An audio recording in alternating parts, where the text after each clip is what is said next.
Yo, yo.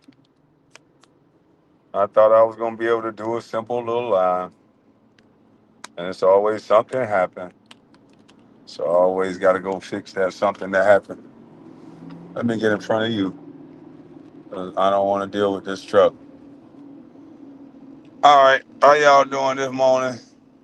Come on, Mac truck, slow down so I can get in front of you, big dog. Come on, slow down, slow down. Slower, slower. You don't want to slow. You just want to go fast to interrupt the ebb and flow of traffic. I get it. I get it, big dog.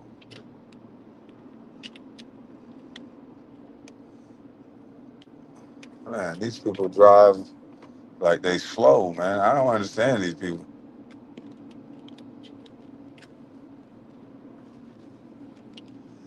All right. So we're probably gonna have to do two shows. Cause I'm gonna just have to talk through this one because I gotta do some work. And then I'm gonna have to sit down and show you what I'm talking about the next go round. I'm trying to pop my shades back in. But all day today, when I have somewhere to go today, everybody been in my way. So I think I'm gonna take a break from driving after I finish doing what I'm doing. Cause I'm tired of people acting like they don't have anywhere to go while I got places to be. So I'm probably just gonna take a break from driving.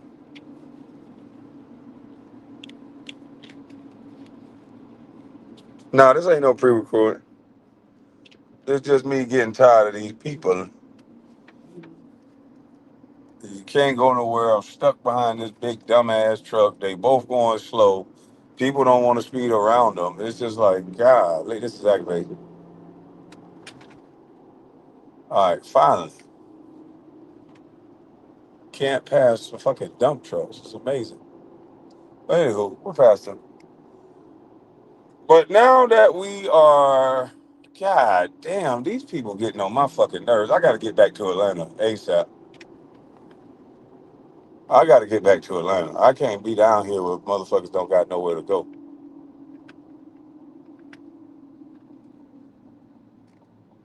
Yeah, I can't. And my stress level is high because before I got this goddamn container, it seems like somebody stole a microwave that I purchased. So now I got to go back in here and find this Whirlpool microwave that's vented at the bottom. Oh, fuck. Another day, no dollars, just me spending dollars. How they say, another day, another dollar. No, another day, no dollars.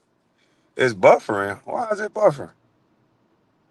You always complain in traffic. Well, you always listening to me complain in traffic. How about when I'm complaining about traffic, you just turn the page until I'm done? All right? How about you do that? How about you not complain? Lead by example. If I'm already complaining, don't.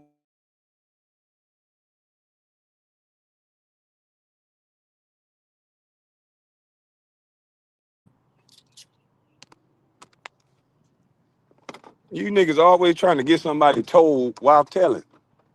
Y'all always trying to play the big man and tough while being a weenie dog. Nigga, you critiquing me. Nigga, you watching a man. Go find you a woman to watch then. If you gonna complain about what I'm doing, show them what you doing. Silly ass man.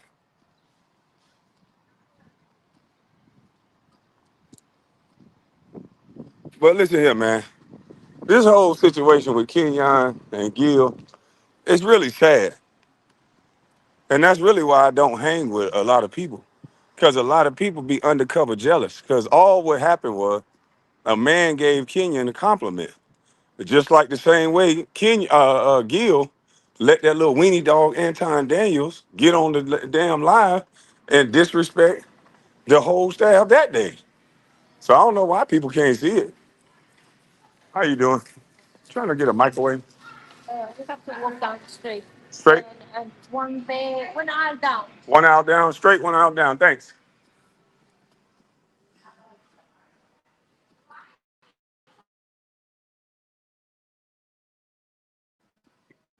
Man,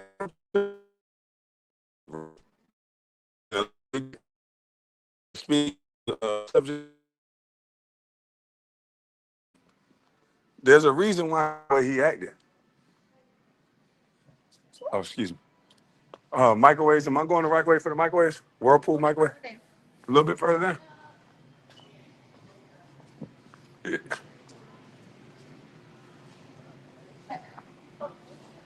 Uh, I see the fridges back here. I need the Whirlpool brand. All right.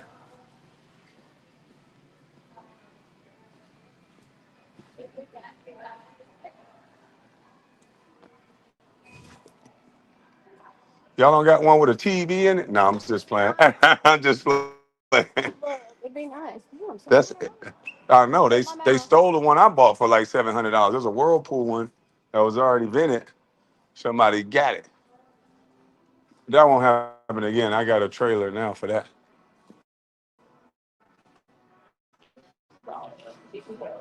LG Whirlpool a bit bigger than that one. This one's thin. There go one right here. This look like it right here. This is it. Yeah. That should blow. Oh, it's still around 700. I thought you was gonna break it down. I'm about to cry. All right. Thank you so much.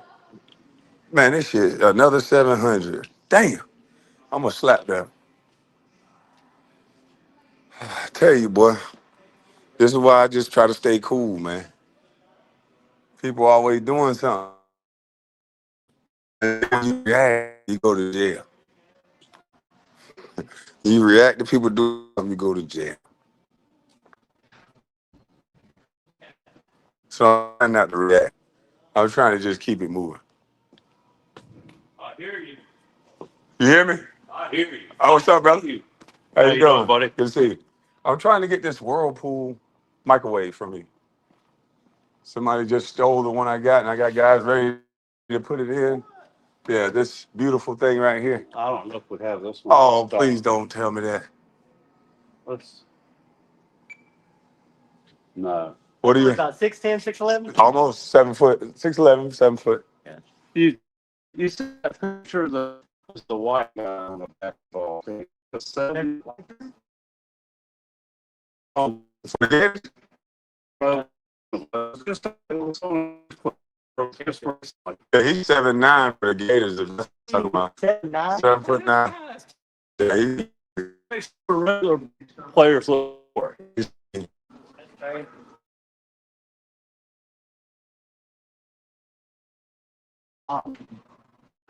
What do you ask on the border? Somewhere here. I know. Yeah. Oh, that's the same one.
Walking like you can beat people up or something. How you doing?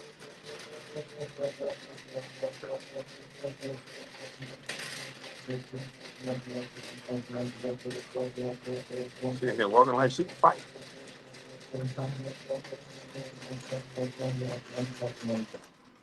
This one I'm gonna throw at my next Airbnb right here. One of these little griddle top.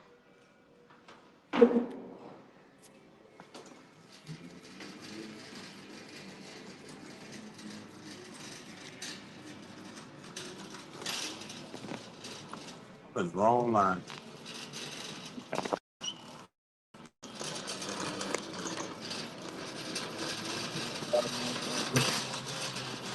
Oh shit! I didn't buy the lock.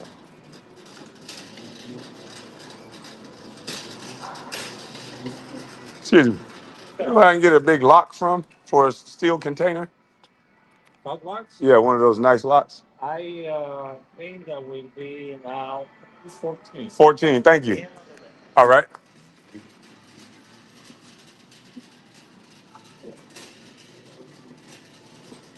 I'll give me a lock for this container. We ain't going for no more stealing, Jack.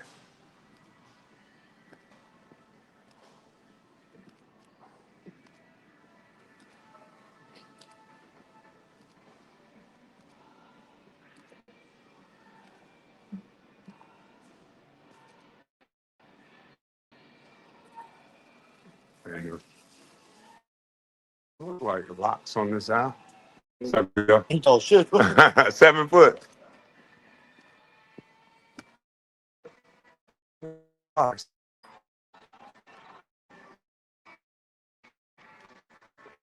There you go.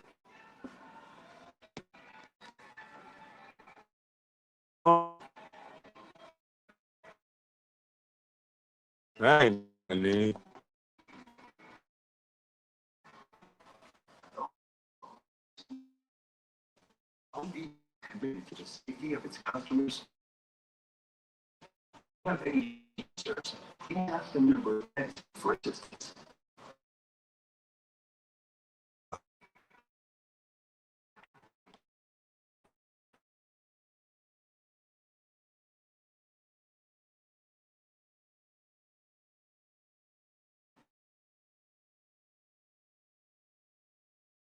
I do that.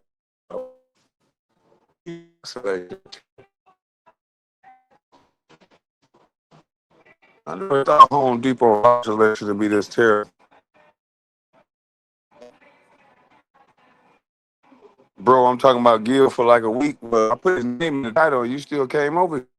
So just say you came to hear me talk about Gil and don't say nothing else now. I'm tired of school.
Excuse me. Tell me, tell me. So the title, y'all see the title, see the man in there. They still talking.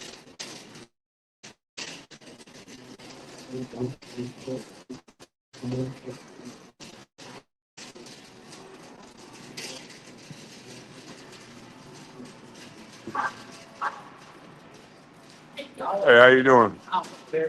Good, good.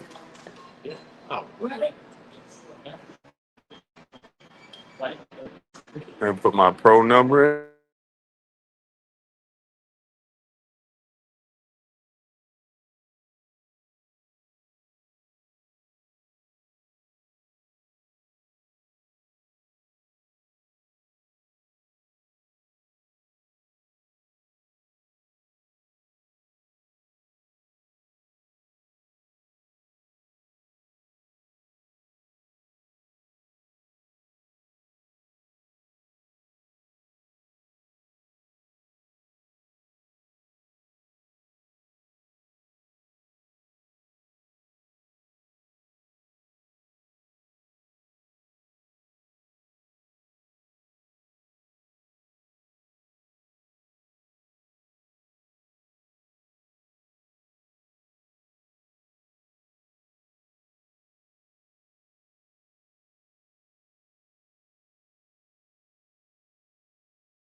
No, you made a way for my mixed children in a way that they looked up Appreciate to. you. Thanks a lot. And you, my man. Thanks a lot.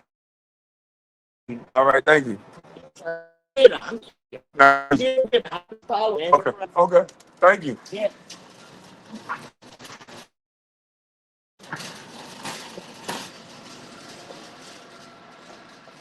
Oh, I need to get me some of these cement mixes so I can do me own driveway.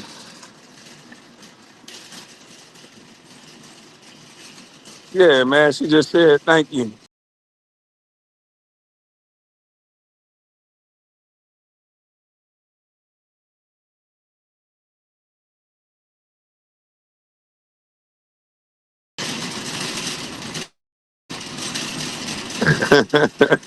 Yeah, man. The name is in the title, bro. If you didn't want to hear me talk about Gilbert, you know what you'd have did? You'd have just kept moving. You'd have kept scrolling, son. But you want to hear this shit, so I don't know why you ain't just shut up.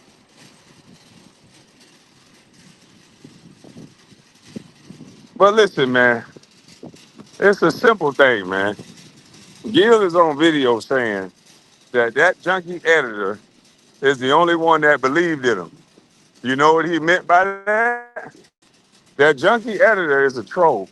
All he did was diss anybody who said anything positive about anybody else on the show other than Gilbert. You think I'm lying? Only thing you got to do to get in good with Gilbert is to kiss his ass a little bit, say something positive about him, and he's so dumb and immature that he'll make you his best friend. And all of a sudden, he'll start paying you. So that's all that junkie did. He said something positive about Gil. Gil think that guy believe in him when he's just a hustler. And then Anton Daniels, that little sucker, he did the same thing. What's up, now? All right. That little sucker did the same thing.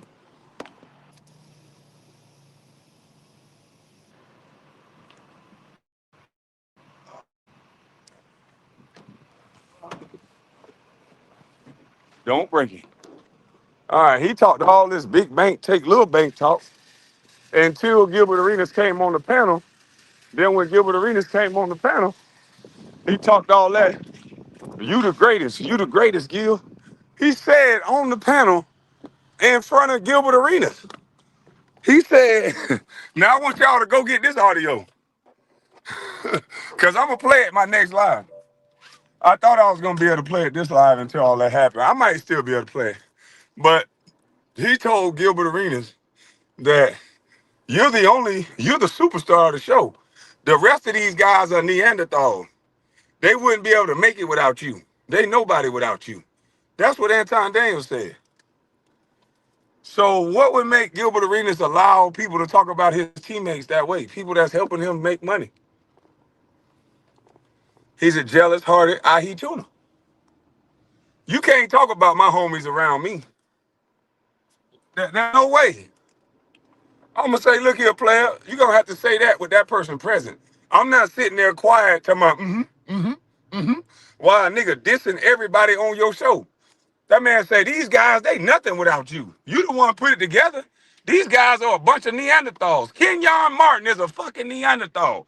That's what he said in front of Gil. So you think Gil give a fuck about Kenyon Martin? He gonna let another man call this man a Neanderthal? So why you think Kenyon acted the way he acted? Y'all don't know how to read the room. This nigga Gil is a jealous-hearted ass nigga, and instead of learning how to share the basketball, he couldn't share the ball when he played. And so now he can't even share the limelight. Anytime somebody compliment somebody else on that show, if you diss the person on the show, Gilbert Arenas will give you a job. What kind of lame man shit that is?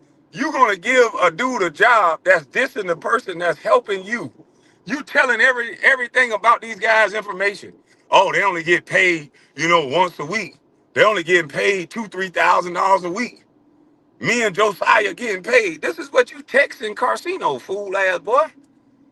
Just wait till Ceno release all the stuff. It just got started, boy. You just don't know. You've been texting a content creator for 5 years, 4 years. You're stupid. I told you was dumb. You just don't know it. And he gonna slow walk your dumb ass. Do you know the stuff you done said in the last 4 years, boy? Do you know the last 4 years, the stuff that you text Carcino? See, everybody think I hate you. I delete the shit you text me. I know it's stupid. The most incriminating stuff you text me, I delete it. I don't even want it. But you sent that type of stuff to a content creator, dumbass boy. They are trained to keep and record everything. Everything you say and do, it better be something that you want out there. Now, Ceno ain't the type that's gonna dish you as long as you keep it copacetic. But you sending stuff to a content creator, you stupid, boy. That just don't make sense to me. And now everything that you forgot that you sent, he got. Because what y'all don't know is Gil called that junkie allegedly and told him to take that video down. And so Gilbert took Gilbert had the Joker take the video down, allegedly. So they thought the video was gone. So you got Emmanuel Alcho, you got all these guys reacting to stuff where they can't even hear the guy lying and none of them giving pushback. Oh, he said this before the Kenyon Martin and everybody worked on the show. That man was working for them while he was in North Carolina. Just because he didn't physically fly out to LA, that does not mean he wasn't working for them. Some people work remote and work jobs that they do not live in that state.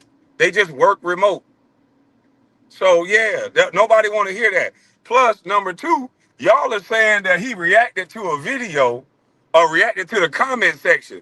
How did he react to the comment section where you hear Carcino for Life clearly in the video saying, man, Kenyon is the only bright spot on the show. How is he saying you're the only bright spot on the show if you're saying you reacted in a text message or to the comment section? That's not what he did. He paused Casino for Life's video and said, oh, you saying that Kenyon Martin can run the whole show? This motherfucker's the stutter man, or data man. He can't even fucking talk.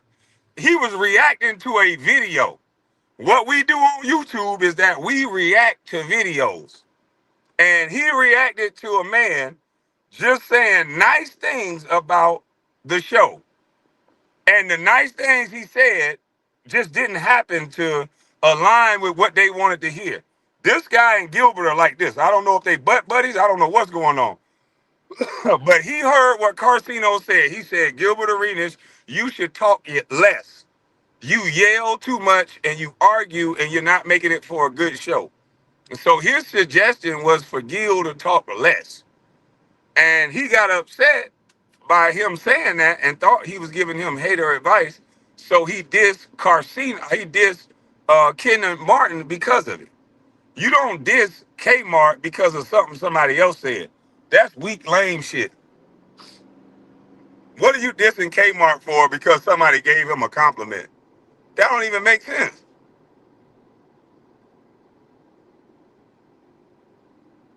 And all the people in the chat crying, do something special. Go play Fortnite or something. Go play Brawlhalla. Go play Call of Duty. You don't know nothing about this real life shit. Y'all don't, all y'all is about is disrespect. Most of you motherfuckers from the gaming world, all y'all about is being behind a computer screen, being disrespectful anyway. So this ain't for y'all slow thinking motherfuckers. We talking about sane people. People that don't want to be messed with. People that got jobs. People that get dirty, get dirt on their shit because they didn't expect to go do no work, but you still got to be ready to go do some work. See, this for people that don't feel like being played with all the time. You little troll darlings, you little people that your mama and your daddy didn't want to do nothing with you, so they just gave you an iPad. We not talking about y'all. Y'all damn near soulless beings. Y'all don't know nothing about life. You just go play a video game. Slam your controller on the ground, break your TV. That's all y'all know. Hell, some of y'all done kicked your mama ass for not giving you a controller for Christmas. So we not talking about you soulless son bitches like you. We talking about people that got a soul. People that like to be talked to with respect. Some of you motherfuckers watch people get kicked in the face and think it's funny. So we ain't talking to you soulless son bitches.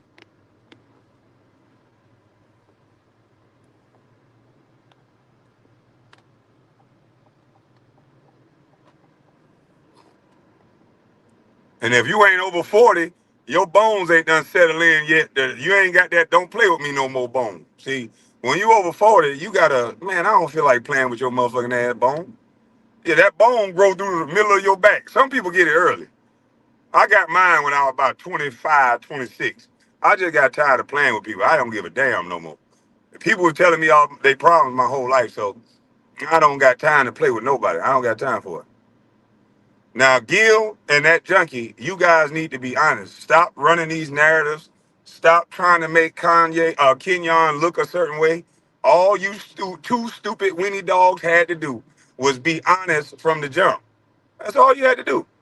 If y'all was honest from the jump, if y'all went on ahead and told Kenyon, if Gilbert, this is all your fault. But first of all, if you wasn't such an immature, weak weenie dog that needs strange YouTubers to make you feel strong and special, because you know at the time you didn't have a wife, you just stand in that big ass house by yourself, sleeping with hookers, don't make you feel fulfilled. You know, anybody can pay to sleep with some hookers and then they leave. That don't make you feel like nothing. So that's not a complete life. But so this guy saw an immature, weak person and he capitalized off of it. This guy moved him way from California. If you look at the way this guy, he has never been in a situation like he is now. All because of Gilbert Arenas is immature.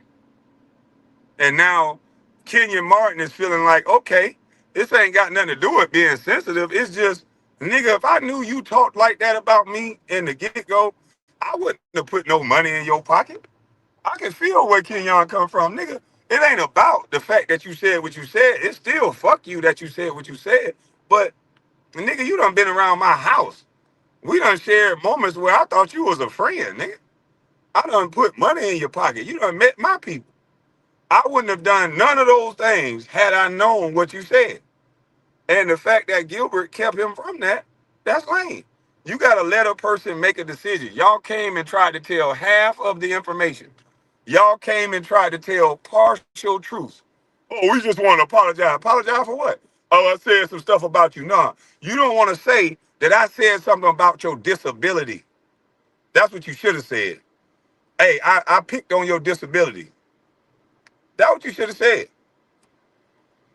And then he could have made a decision from there. I guarantee you, if you would have said the words, Kenyon, I picked on your disability, man. I just want to say sorry. I guarantee you, Kenyon ears would have perked up. What? You picked on what? And it would have been all she wrote, my friend. But you didn't want to be honest. Hold on.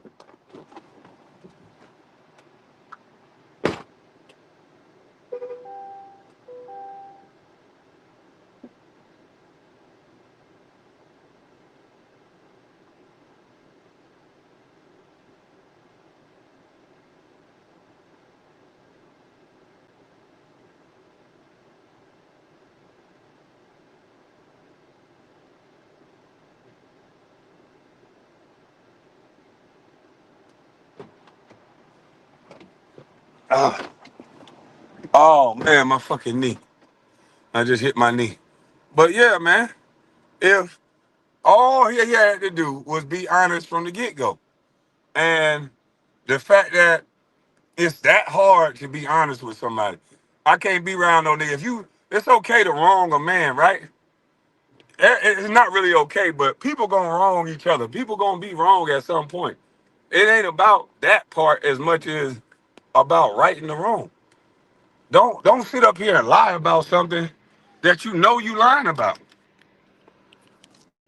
You know damn well you 100% lying. There ain't no need to lie. Keep it 100, keep it real, and tell the truth.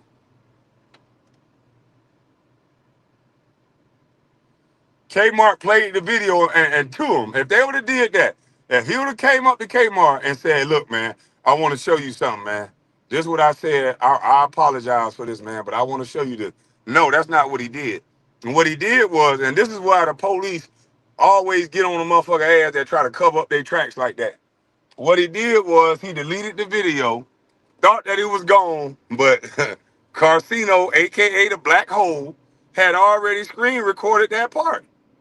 That's the thing about the internet. You could delete it. Now, if he want to prove that it was a part of a chat, He said the page is gone. That's true. I got a whole page that got deleted and taken down. But guess what? And guess what? I did the videos through StreamYards. So StreamYards saved whatever video that got deleted from YouTube. And you can delete the video from YouTube. They did not delete the video from StreamYard. So if he want to prove that this wasn't no situation where he was just talking to the comment section, then go ahead in your StreamYards, get that video where you were talking about Kenyon. All you got to do is type in Ceno for life on your StreamYard. Everything that you recorded with his name on it will come up, and then you play that video. Don't hide it, because you know you lying. You trying to play victim now like Kenyon wronged you. He didn't. What happened was Gilbert Arenas, the 50% owner of Gil's Arena, may have just violated Kenyon Martin rights by creating an unsafe work environment for Kenyon Martin. See, you can't be 50% owner of a business and then bring in people that will upset somebody at said business. So sitting up here trying to protect this producer when the owner that's sitting on the couch know of the information, he's supposed to bring that forward. You don't create an unsafe work environment. And that work environment was created unsafe by Gilbert Arenas. Knowing that this guy picked on somebody with a disability and you don't divulge that information, you bring that there knowing the trauma that's connected to that. Gilbert, you have heard Kenyon Martin talk about this on the show. You did. So the person that's liable is you, sir. And Kenyon Martin has been speaking for the National Stuttering Foundation and all these people. I wonder what would happen if they knew that you knew about this the whole time, Gil. And instead of you going to Kenyon and letting them know like a boss supposed to, and then asking him, would it be okay for me to hire this dude? No, you lied. You held information, and now you want to make Kenyon look like a bully when you know you're wrong. You know you're wrong. Speakeasy spoke on me and the junkie situation, and who? Sean McCoy after I spoke on them behind the scene, and Shady McCoy after I spoke on them behind the scene. Oh, really? What's up, Ceno?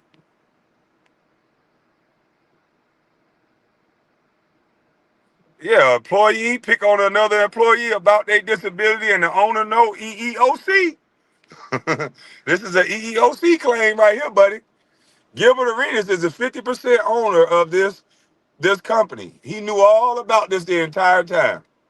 And instead of addressing it head on, he gave a person a job. Tried to hide it like a weenie dog. See, Gil, if you want to be a boss, you got to pay the cost to be the boss. And you got to do things by the book. You got to do things the right way. You cannot do what you just did, son. You got to stop playing a child's role and be a man. You should have never hired that punk. But you hired him because he disrespected me, and you hired him because he had disrespected Kenyon. And anybody that disrespect anybody on that show, you will hire him. I wouldn't be surprised if he don't do work with Anton Daniels soon. Hey, I wouldn't be surprised if Gil do work with Anton Daniels soon enough. I'm telling you, I would not be surprised if if Anton Daniels and Gilbert Arenas start working together. Cause it seemed like anybody who disrespect the host on the co-host, Gil all for it. He's all for it. Did y'all seen the video? Did he speak up for Kenyon Martin or any other guys when New Money started disrespecting him? And now New Money crashing out. New Money doxing people. New Money looking for motherfuckers housing. New Money gonna get demonetized fucking around.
Yeah, this is why I don't hang with a lot of people.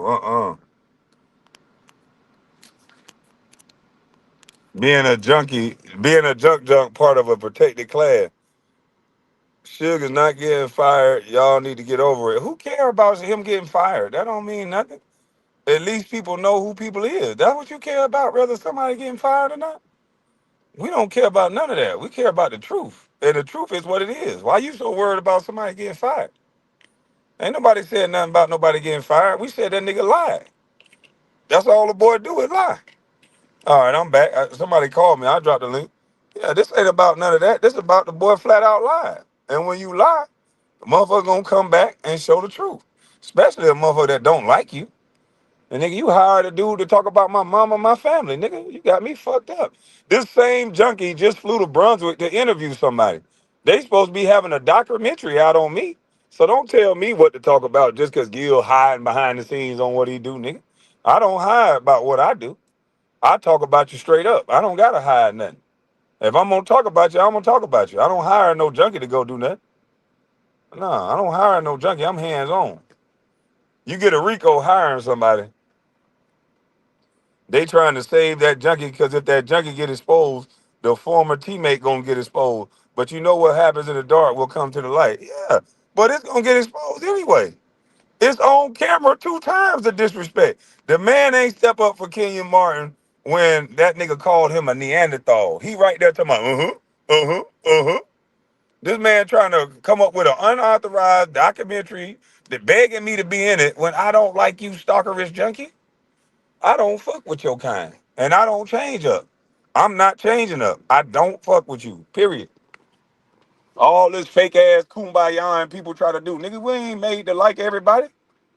Nigga, Maya Angelou said when a motherfucker show you who they is, believe them. Now she left out the mother effer. I just chose not to. Cause I want you to understand what I'm saying. It ain't no change in what I'm saying.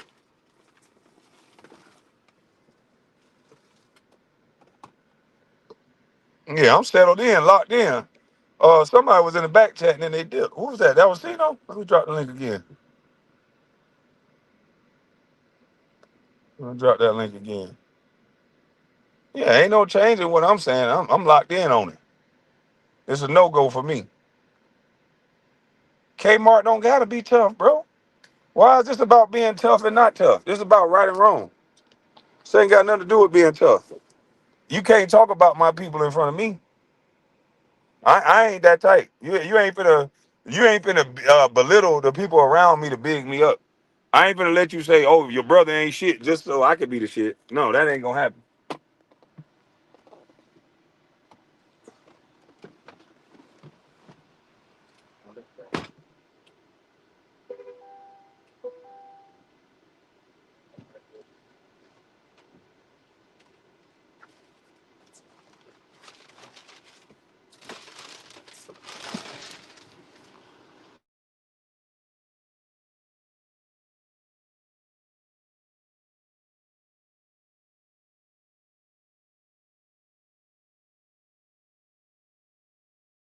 I thought Ceno wanted the link, but yeah, man, we got to get rid of all male in 2026. What's up, Ceno? Hey, what's going on, man? Man, we Yeah, got I to was. get rid of all male groupies in 2026, bro. Yeah, man.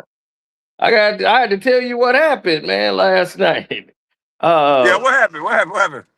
yeah. So over the weekend, I was chatting with Speakeasy because remember they mentioned me and not mentioning me, saying whoever sent the video, that person was a snake and all that. I'm like, oh, wait a minute, y'all, because they going out their way because they don't even know the facts. So I said, well, let me reach out to them.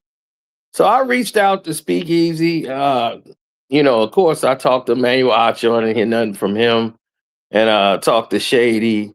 Left him the video. Showed him what was what.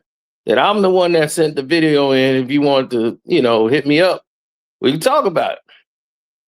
Then I said, well, let me talk to Trey because Trey really run the show. He kind of handles the operation. So I said, let me talk to Trey. And I talked to Trey, And right when I talked to Trey, they went live. They did a live stream where they were interacting with the chat. And I said, okay, well, let me go over there and see what's going on. And then this happened. That's fair. Trey, listen, Carcino for Life sent a $20 super chat and said, I'm the one who sent the video to Kenyon Martin. If you want the facts, I'm here. You have this all wrong. Hit me up. Yeah, he hit me up too. Yeah. What's the facts? So the video. Oh, you got a video? Well, he did send a video. I can summarize. Or I can send How long is it? It's long. Hey, why they look scared like that, Ceno? Hold on. Pause that, Ceno. They must know you the black hole or something. They talking about, he hit us up. He hit me up too. why they look scared like that? They done entered into the black hole, baby. So now they all know this information. None of them have contacted me once I hit them up. This is the first time they're admitting that they saw what I sent them. So then it goes to this level.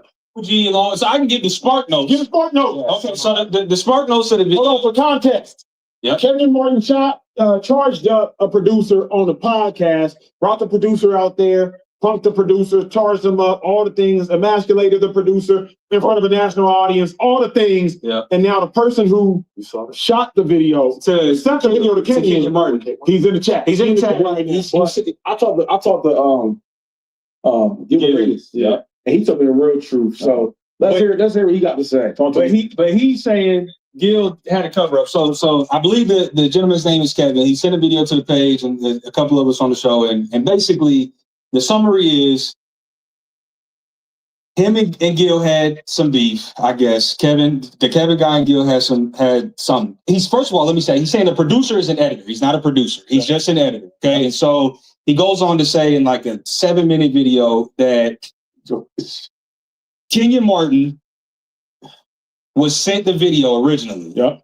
They had, so let me get this straight. Kevin and GA had some beef or whatever. And he was like, well, we need to get this stuff figured out. So I'm gonna send a video to Kenyon. And if you don't holler at me, we don't figure this out. And the guy, Gil, was like, I don't care, whatever, blew it off. So he's like, all right, I'm telling you, this guy is, you don't need to have him in the camp, the Suge guy, the editor. He's like, he's no good, apparently. Like, you need to get rid of him. I'm sending this to Kenyon. If we don't get this figured out, because the dude's a snake, he did some grimy stuff to me, whatever.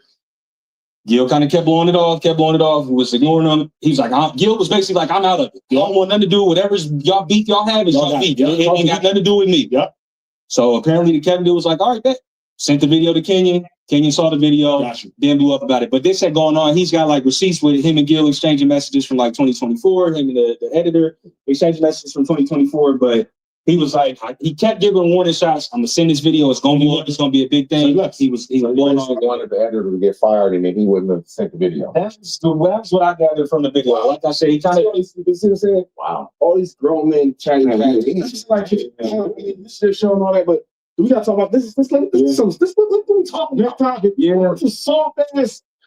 Come on, man. That's how I am. Come on, dude. That's what I know we gotta keep showing before you're. If I got the story wrong, feel free to make edits in the chat. But yeah, that was the gist of it. I got. Central Cat said, "So Acho, you got medical."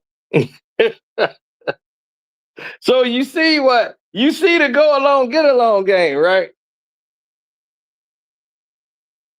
Hell yeah, I see the go along, get along game.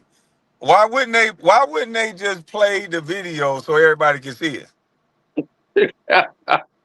He said like Archo was gonna play it if it wasn't so long. He said it's about 6 minutes long. He was like, no, that's too long. So if it was 6 minutes is too long. Yeah, but they played a 7-minute video with Kenyon Martin. Right. That's just what I was about to get at. But didn't they just play a video that was 1 minute longer than that video? Yeah.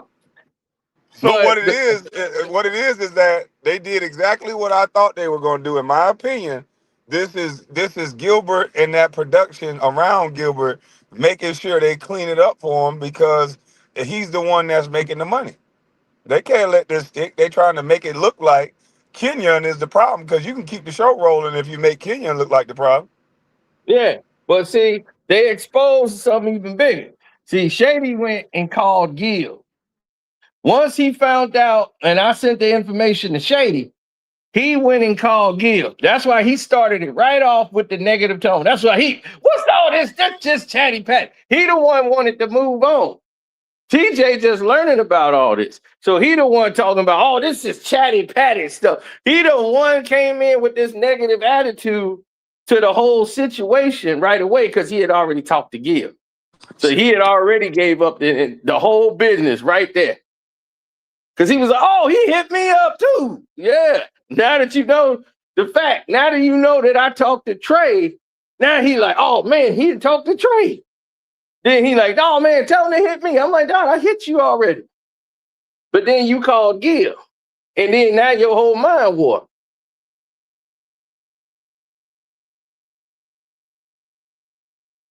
Because they're a team full of guys. I'm in here getting a master lock real quick. Like this? Yeah. Yeah. And he told me the real truth.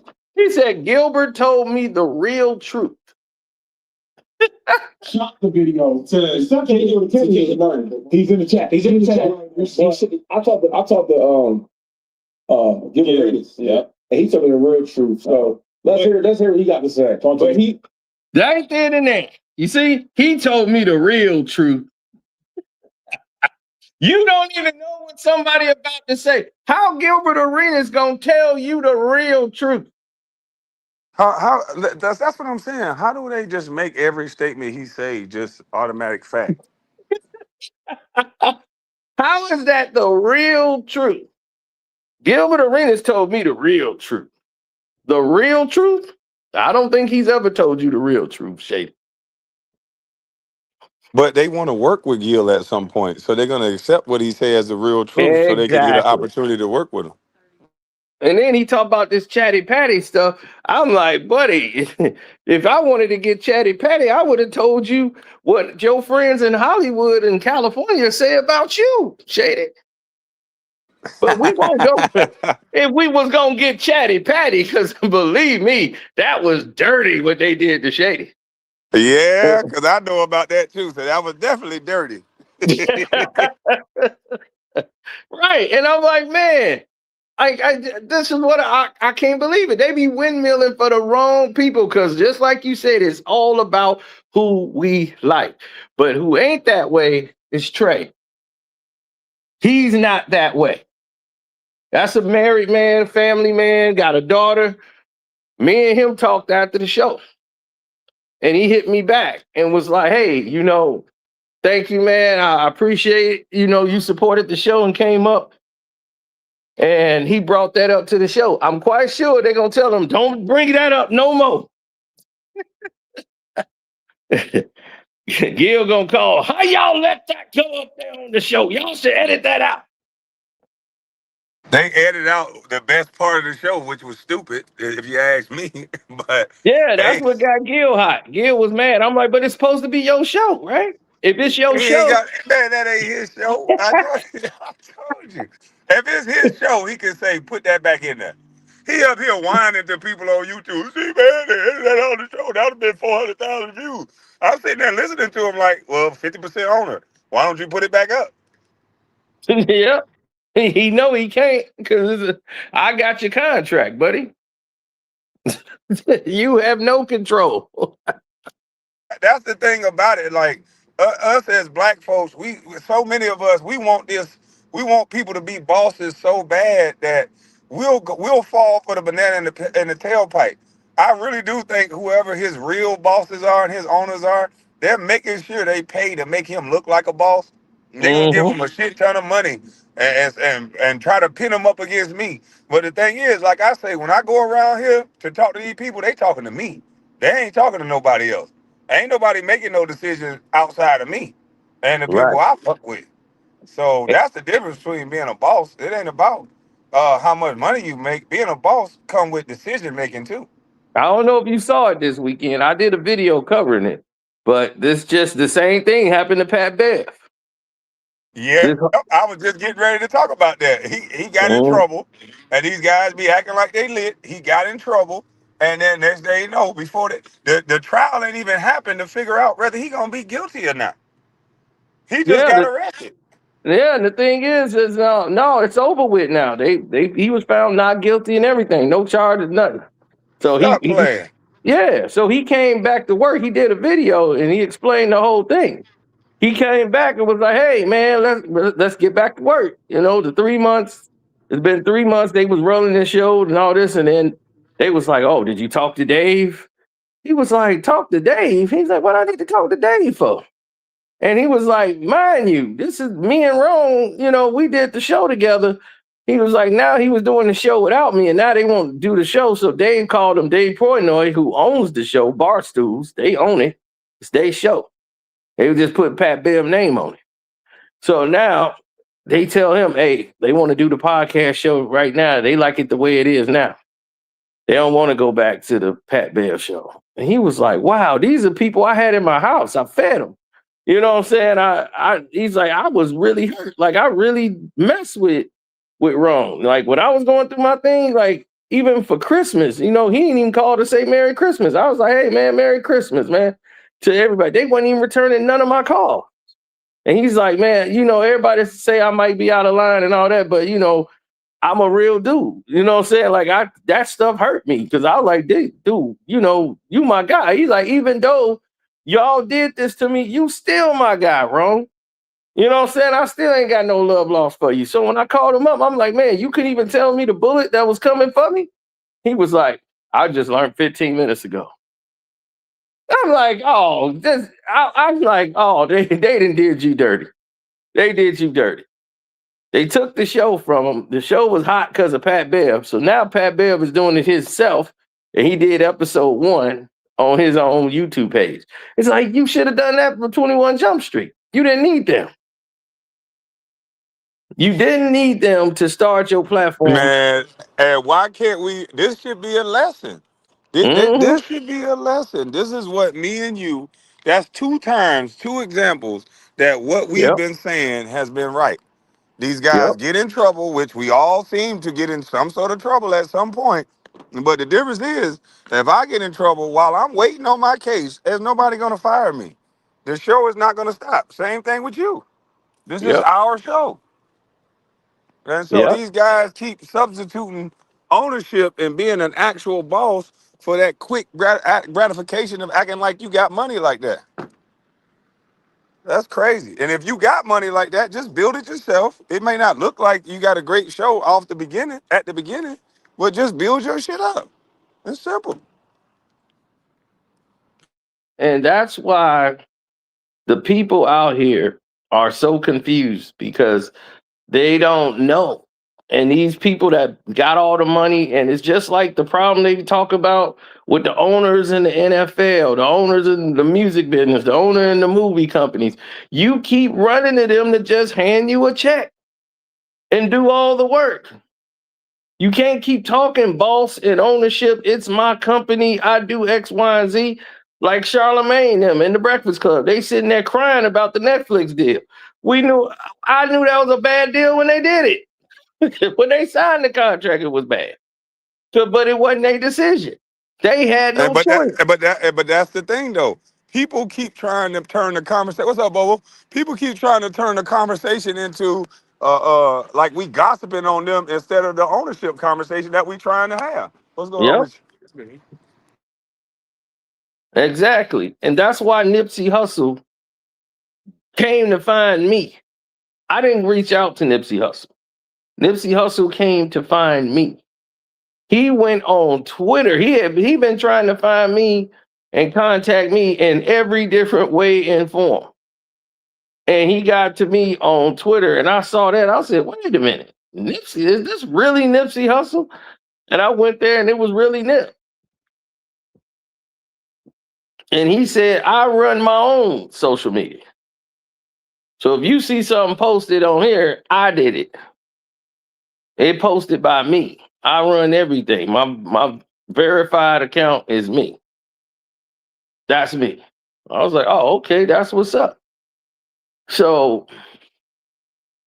me and him talked and spoke, and he heard about what I said about the record business and said, that's exactly how it goes.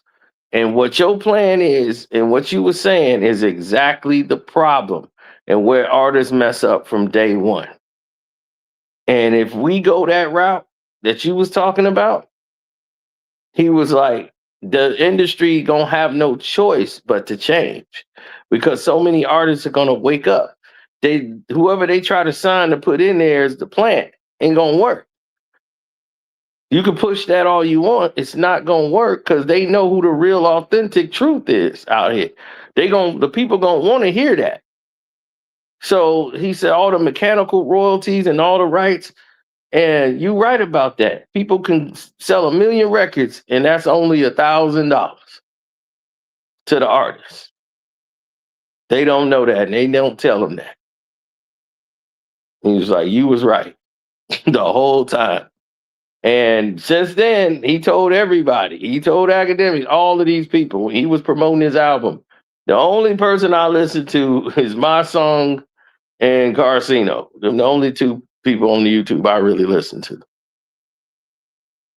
Rest in peace, Nip, man. But yeah, he was the one that really was putting us up there. He wanted to start a podcast show he was like, I'm gonna build a show after that incident he had on Everyday Struggle with academics and them when he was there to promote his album.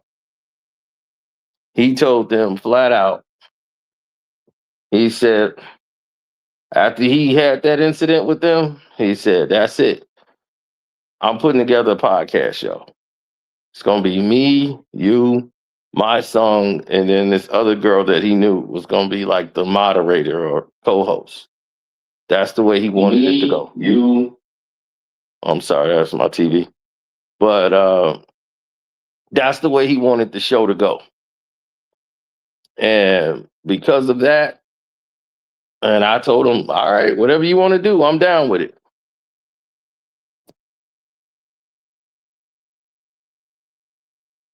Yeah, I never spoke to Black Sam. I think I sent him a message when he was doing something. He was opening up something. I sent him a message. But they know, like everybody else know what was going on. What's up? What's up, Will Allen? I think KB doing something right now. He'll be back shortly. Yeah, Star was there that day. Me and Star talked about that as well when Nipsey Hussle was there and what happened in that whole altercation. Yeah, at the Everyday Struggle. Because he was up there to promote his album and they trying to push other artists in there so he could talk about them so that artist can, he's like, I'm not dumb. I'm not here to talk about that man. I don't know him. I'm here to promote my album and talk about that. I know what you're trying to do. You want me to come in there and say what I think about him so that guy could say something about me and then there'd be a back and forth. I'm not trying to do that. I'm not here for that. You're not finna use me to get free promotion to an artist that you like or you doing something for. Nah, I'm not finna do that. I'm not stupid. So when he didn't fall for it once, he told him to stop. And academics kept trying to slide dude in there and he snapped. And when Nipsey snapped, that's it. So the show, they was like, we up. And academics them got scared, jumped up and ran in the room, him in the desk. Star was just sitting there laughing his ass off. So when I talked to Nip, he was still hot from the incident. That's when he was like, yo, we doing a podcast show. I'm gonna put this thing together, man. We're gonna put them up, we're gonna put that show out of business. It's time for people like them to go. Because they're not talking about anything. So as you look at academics now, what does he talk about? Nothing. He hasn't talked about anything in 13 years that we've seen him. Nothing. No information you could use, but they talking about he the face of hip hop. How? They wouldn't even let guys like that in the room 10 years ago in this industry.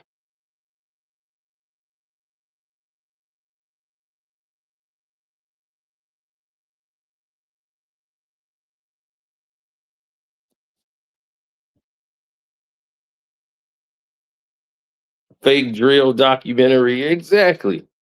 Fake. Didn't know anybody from our city. but yet made everything about the city and from a weird perspective, making fun of people that died, the whole thing.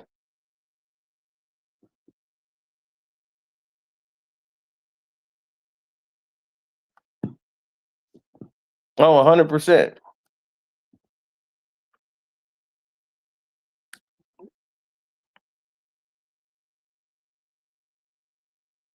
Hmm. But that's what I mean though. You don't bring anything real to the table. That whole concept of what I actually was saying on the show that day, it rocked them because it was all true. He's lying. He's creating up lies about the show. It's no lies. People could tell that y'all paying to play. Y'all paying money to try to push yourselves to the top. We see it. We get it. Yeah, I'm back, man. I had to work with them contractors. Oh yeah. That's, we've been in here educating the people because we just telling them they're not about anything.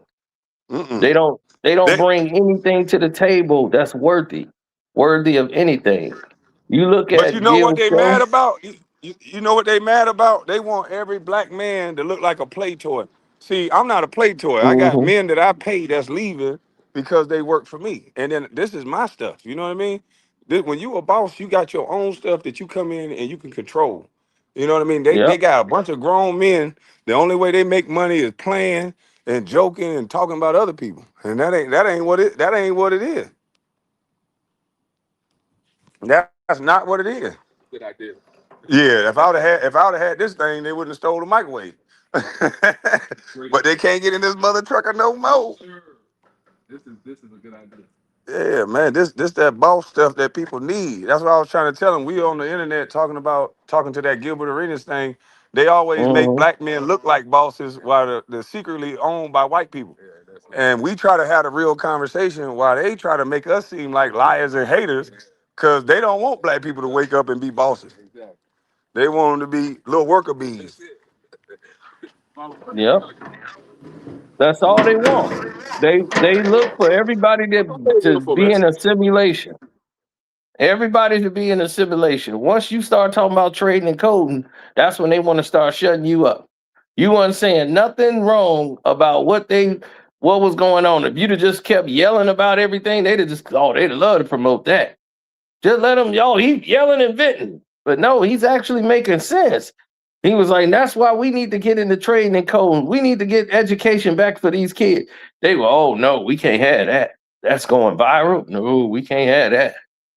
That ain't the right message. They'd rather push pulling up on somebody. Notice, whenever you talk about anybody black, it go viral. Talk about the white folks. Justin Timberlake was able to keep his body cam footage. We just not seeing it now in 2026, 2 years later.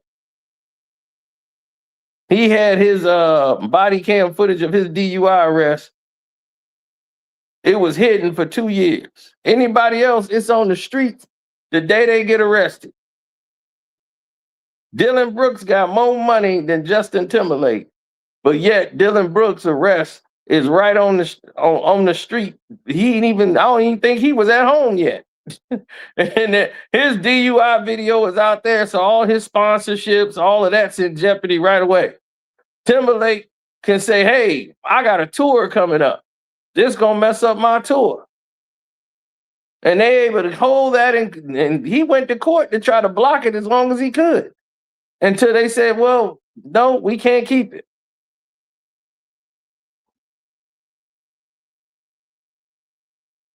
Paris Hilton got caught with what, 6 ounces of coke, got arrested, and bonded herself out of jail. When could you bond yourself out of jail with 6 ounces of coke?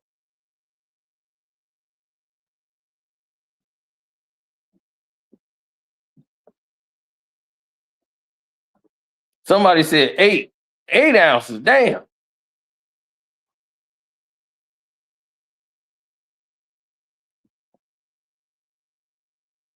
But she bonded herself out. The moment Corey Holcomb said that,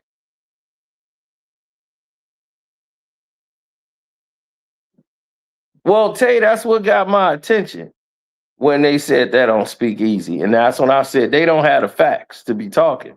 So let me go on over there and reach out to him. So when I reached out to him, yeah, Paris Hilton bailed herself out. She bonded herself right out of jail. And once she bonded herself out, Corey Holcomb exposed all of it and showing in comparison the double standard in how they was treating Jonathan Majors, who really was running away from a white woman as compared to other white celebrities out there. That's what started everybody from that LGBTQ community and everybody to go after him. It started then. They used Anton as the gas. And here they come with everything else.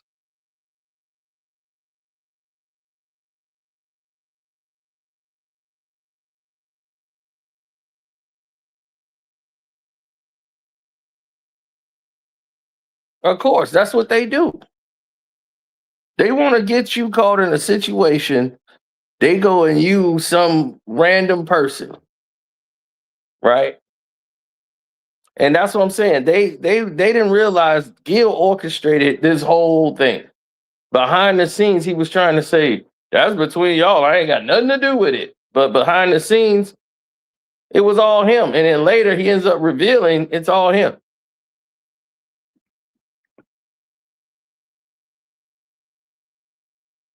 He just didn't know that the junkie was going to go as far as he did and say that about Kmart.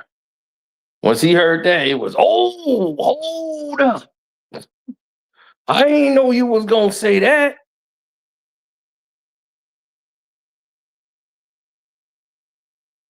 Justin Bieber. See, people don't even know I know Justin Bieber. I was there for Justin Bieber a lot. He's not a nice person, okay? And not like what you think. He never was.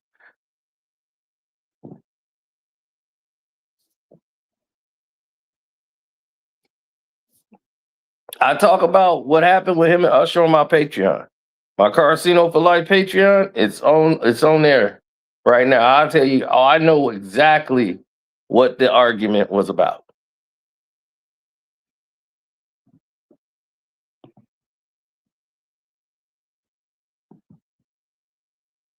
They haven't really talked since 2022, but he unfollowed him a year ago.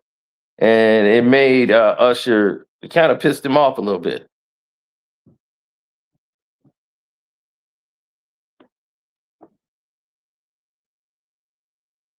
I'm sorry, Tay All right, I'm Ward. done. Yeah, I'm this done. clown Tay Ward in the chat. No? Some guy named Tay Ward or whatever, Well, some see, troll. Gil is smart. He gonna bring the get. Well, he not smart. He's smart when it comes to mischievous dumb shit. So he'll get Mm-hmm. the gaming community and those people to come and troll. Because again, they still playing a game of hide the ball. We having an ownership conversation. This ain't about picking on nobody. And it don't matter if you own a small portion or a large portion. But it's about having a control over your shit. And if you look at the majority of these men, they don't have the control over their stuff. They make them look good. They give them trinkets. But at the end of the Mm-hmm. day, when something go wrong, that's when you see the real truth. Exactly. And that's exactly what we were pointing out. It's a double standard because for us, they don't want to preach independence and leadership. It's always a simulation. This is why we used to own 37% of the land in America. As far as landowners, we had like 37% about 40, 50 years ago. We're down to 1%. Because you got a culture of people saying that it's better to have the money in your hand for a money phone just to show it to people. Don't use it for nothing. Just put the money in your hand and then buy a car that's going to depreciate and buy jewelry and have a fucking lust for spending on clothes like you a lady. You know, these Yep. guys talk about they drip like women, but they Yeah, can't go and and turn that's keys to things they farmland. own. Yeah, and that's farmland, Miss Knowledge Seeker. Knowledge Seeker, that's farmland. At black farmland, it's 1% in America now. 1%. And it's not black people's fault. They always try to blame the black. No, what they're doing is they stealing the land. They stealing the farmland for black people. They're raising the rates up so high for blacks, and they won't approve them to get extensions or loans from the banks, so they have to sell. They driving the land away from black people. And see, that's why I was racist back in the day when I grew up, because that's all I kept hearing when I was a kid. So they stole our land. They stole our land. So back Yeah, then I was like, fuck white people. You know what I'm saying? yeah, But I they're had to doing that learn. now, and that's what they're doing now to black But see, farmers. here's what I look at it like right now. In business, people and now that I'm older, in business, people take advantage of what you don't know. So Mm-hmm. I'm looking at it like it's before I do business with anybody, which a lot of people I wouldn't do business with. But before I do business with anybody, I see why businessmen vet who they dealing with so hard before they enter into an agreement with you. Because you never know what you're gonna get. And most people think that if you don't know what you're doing, it's not their fault for fucking you over. Yeah. They will look to fuck you over. But it's a lot of it was dirty tactics. Like the guy said, they got a lawsuit they filed. Of black farmers in Mississippi filed their lawsuit. There's a lot of it going to court right now, Mm-hmm. and it's a lot of them that are, they just saying they purposely doing this to us, and we can't get the loans to cover all the costs because we need extensions and everything else, and the white farmers can get it. But the black farmers, they can't get anything. So it's like it's not right. And then they're going up on the rates with them for things, and it's like they trying to force them out of their land. And this has been happening around the whole world. I mean, across the United States. And now it's like black farmland is down to 1%. We used to be at 37%. We dropped to 20-some%. And here it is 25 years later, since we was at 20-something%, we're down to 1%. So Now, what are we now, going? What are your suggestions to combat that? Because one of my suggestions is I told people that they should stop burying their dead in a graveyard. If one of the things is that you can bury somebody that one of your loved ones on your property, which would make more sense because when all y'all get together, why go to a funeral? Why go to a cemetery to pay your respect when y'all can make it where you pay your respects at the loved one house that everybody respect? And then that land, you cannot pay taxes on it. You don't have to pay tax on it, and people can't take it from you. Why not come up with solutions?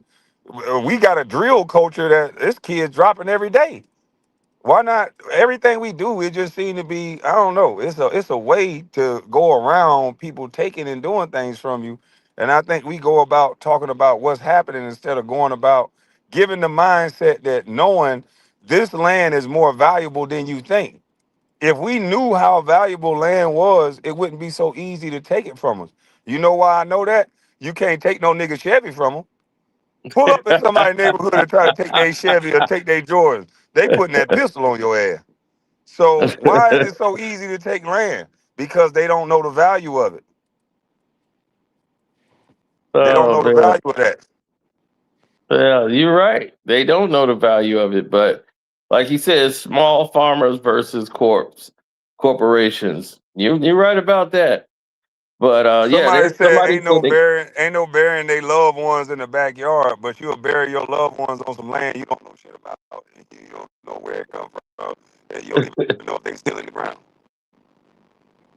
Yeah, that's true. Because in the '80s they did that.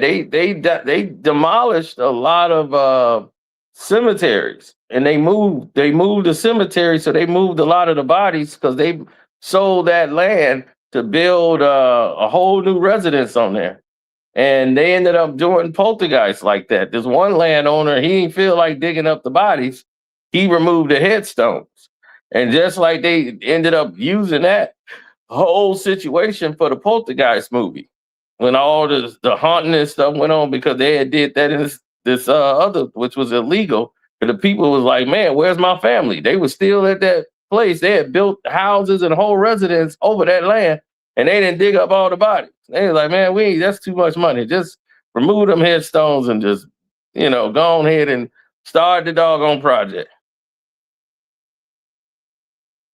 So they passed laws, like somebody said, they passed laws where you can't bury nobody in your yard. It has to be registered as an estate.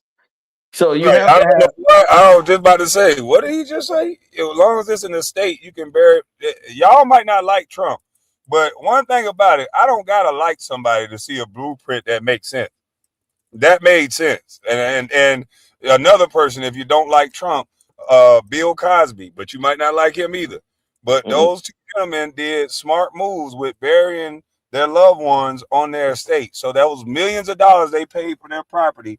They're cutting out a lot of money on taxes and things like that. They don't have to pay. Yep. It just shows that most people family don't get along, because most families you ain't gonna be able to get that one passed, because they gonna like, hell no, I don't mess with that person anyway. I ain't want to go over there and see the loved one. But if you can make it happen and make an agreement on anything, then it would make sense. Yeah, Trump did that on the golf course, but he owns that. That's he did that on the golf course. That's his estate, man. It's a part of the golf course is a part of the estate. But yeah, he buried his ex-wife. That's the thing. It was his ex-wife. Like his first ex-wife. He was like, "Oh, Ivana, yeah, we gonna go ahead and get her buried over here."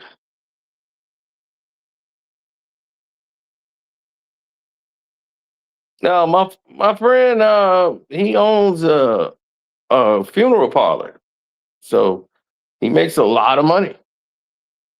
Yeah, them funeral parlors love our culture. Somebody tried to sell me a funeral parlor. I'm like, what the hell? I didn't even know they made that much money. That man said you wouldn't even imagine. Oh, yeah.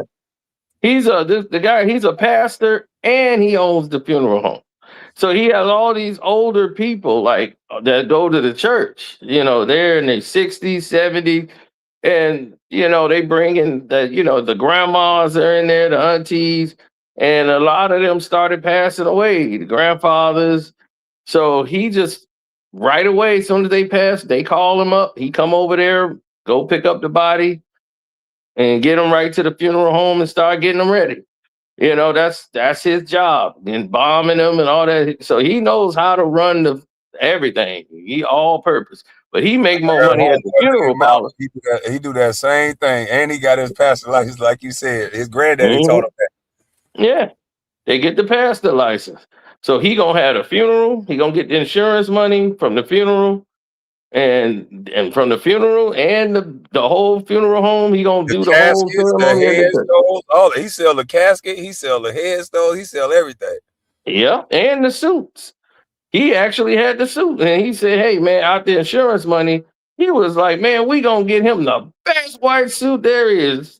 She was like, "Nah, we ain't paying all that for that. We got it right here, man. Next thing you know, the bill be like 25,000. Yep. To bury somebody, like 15,000, 25,000. They was, man, this is a lot of money just to bury somebody.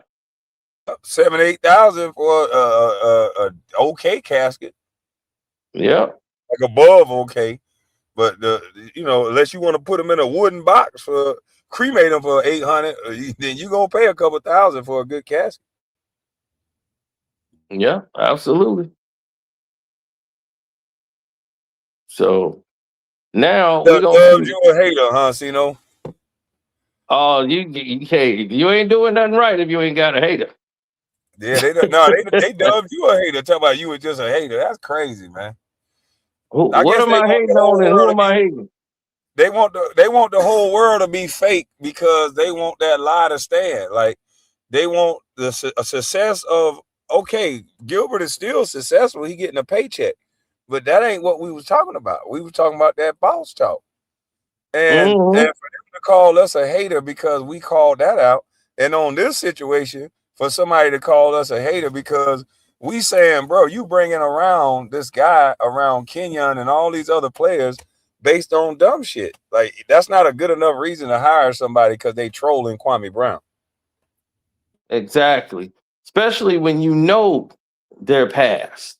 You know this person been doxing people. You know you've sent and commanded this person to go dox somebody. And we got proof of that. So you exposed how you are connected to it. Like a dummy. You thought by blocking me, oh, that's going to get rid of all the messages. No, dummy. Plus, I already got it. But no, dummy, it don't work that way. And the next thing, dummy, that you did is we got a person who allegedly is grooming 13-year-old girls, leaving messages on phones, calling my phone, leaving messages. Crazy. Text messages, everything, exposing himself for all this activity. And So Gil gonna still say he don't got nothing to do with it? Yeah, he can say that. He know this guy doing this. He gonna still say he don't got nothing to do with it?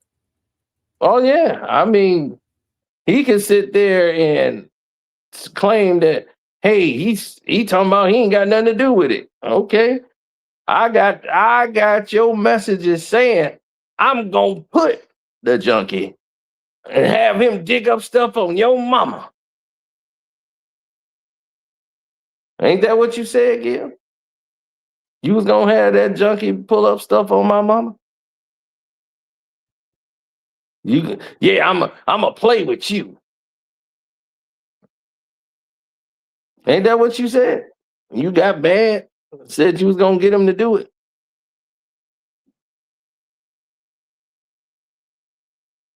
But both of them, they got the same personality.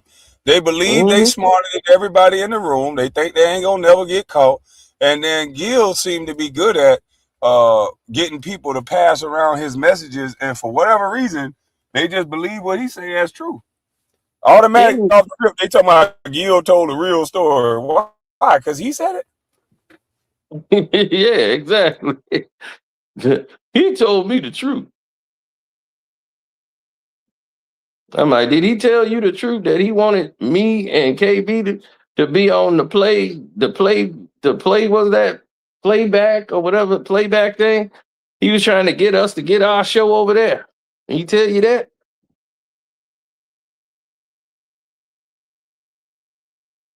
Did he tell you how he tried to stab Shannon Sharp in the back? So how is it everybody else's fault? And they think Gil they friends. Once they start doing well, if we start praising Speakeasy, next thing you know, he'll be, man, screw Speakeasy. They ain't got no awards. They under me. Yeah, that's all. Hey, and he's so dumb. All we gotta do is wait about 2-3 months. He'll forget and just make a lie. Man, that Speakeasy doing good over there. And then that junkie will come out of nowhere. Fuck Speakeasy. Yep, exactly. It's all exactly what's gonna happen. The man's jealousy level is through the roof. He did the same thing to Shannon Sharp, and I know the real reason why you upset, not the lie you told me. Because Gil always tells the truth. I just took it at face value what you were saying. I know the real reason why you mad at Nightcap. You did get fired. You did get fired. You know why you got fired, Gil? What did they tell you? See, this is what Gil was doing. When he was on Nightcap, what he would do is he would play the Nightcap footage he was on his show, on his page, and start making videos. So he'll make videos and then he'd be showing like, yeah, I was on Nightcap and this is what happened. He'll start playing it on his channel, on his Gil. Now he's changed the name to the whatever Gilbert or whatever channel. You talking about his regular YouTube? Yeah, his regular YouTube. He was posting the Nightcap footage over there, the ones he was on, and was talking to him. Yeah, you giving I was doing this and da. Yeah, and I did this. Blah blah blah blah. He was putting up the footage, and he's like, "Hey, man, we don't do that over here. Yeah, you can't take the footage over there to your channel and put up that the footage." So they saw he was doing that, and he was still doing it. They were like, "Hey, we told this dude Hey, that's all right, man. We just gonna have to tell him to stay home. We're gonna get somebody else. They was like, we'll call you when we want you on the show. Now they went to go find another basketball guy. We'll find another guy. They went and got J.R. Smith. And then, of course, Gil. No, they wanted me back. And I'm like, I ain't getting no money to do this. No way. I was doing this to get exposure for my channel and my show. So I wasn't even getting paid. So how they fire me if I ain't get paid? So that's why he was so mad that I said that he was getting fired. That what got him so hot. He saw that thumbnail where it said fired. And they had him in the middle. Fired from a free job. Right. I'm like, you got fired and wasn't even getting paid. Nightcap wasn't even paying you. This get worse and worse for you, Gil. So that's why every time he come out the Nightcap. Free. That's crazy. Yeah, they got him doing indentured servant work. Then told him, hey, you can't post it over there. He got mad. He thought because he was working for free, they was going to at least let him take the footage over there and he could use the clips that he was doing. They said, nah, you can't. Then they said, you know what? We'll call you when we need you. He was like, well, no, I'm busy anyway. I can't do it. Get somebody else. They already had J.R. Smith in that, and they just said, all right, J.R., we got to get another guy because J.R. just can't do it. He seemed like he high as a kite. As long as Gilbert was free, they liked him, huh? Yeah. As long as you paying them girls, they like you too, Gil. So now he was out the picture, completely out the picture. So now he's sitting over there. He understands what it's like now. So now that's why he got so bent out of shape and he got so bad about that situation. So he started going after Nightcap every time. Every time you turn around, he got something to say about Nightcap. You know, all behind the scenes. Oh, we beating your show. That's why Shannon Sharp ain't got no money. He got YouTube money. He blew his money. I'm like, oh, he blew his money, huh? You don't even know what's going on. I do know what's going on. And you know I got all the messages. He went and tried to sabotage Shannon Sharp's whole deal by talking to his manager to get all the information Shannon Sharp is doing in business. Jamie Horowitz, he said it himself. Jamie Horowitz. He want to work with me. So now, all of this information is coming out. And we got all the receipts to back it up, Gil. See, this is what I'm talking about. With a friend like that or a business partner like that, why would you want to work for somebody like that? I wouldn't want to work with somebody like that.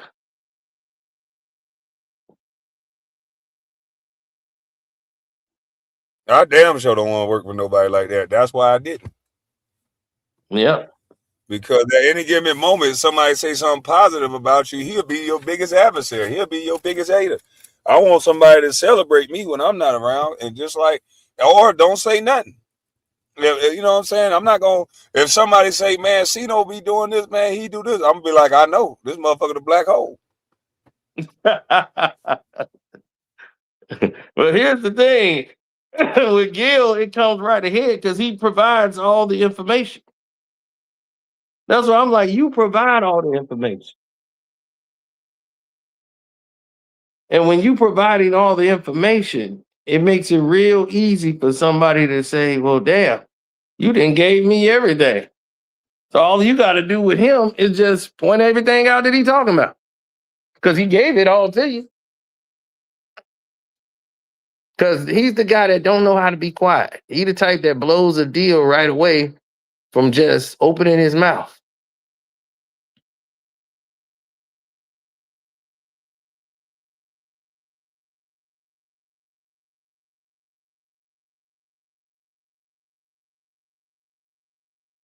Watch this. I got to show you something. I got it. Oh, okay. I went and found it. Oh, This is man. this is when Anton Daniels came on the panel, right? Now, this is Homeboy. Why is Homeboy ain't speak up for him? Now watch this. Let me find the part. We think cash is king, so that's all he gonna have is a bunch of cash. Let me see. Hey, Gil, I hope he got. let's play Big Bank, take Little Bank. Cool. How about this? I'll let him include his cash too. Cool. Cash, that. You got. I don't tell you that now. we're going to ask what. You got to show everybody getting paid. Why you listen? Everything you saying, I told. He's a phenomenal content creator. He was a phenomenal NBA player. I'm never gonna take the accolades away. And I think that he's a good person for getting his homies a bag. And I think he's a good person for getting his homies a bag. Multiple things to be true at the same time.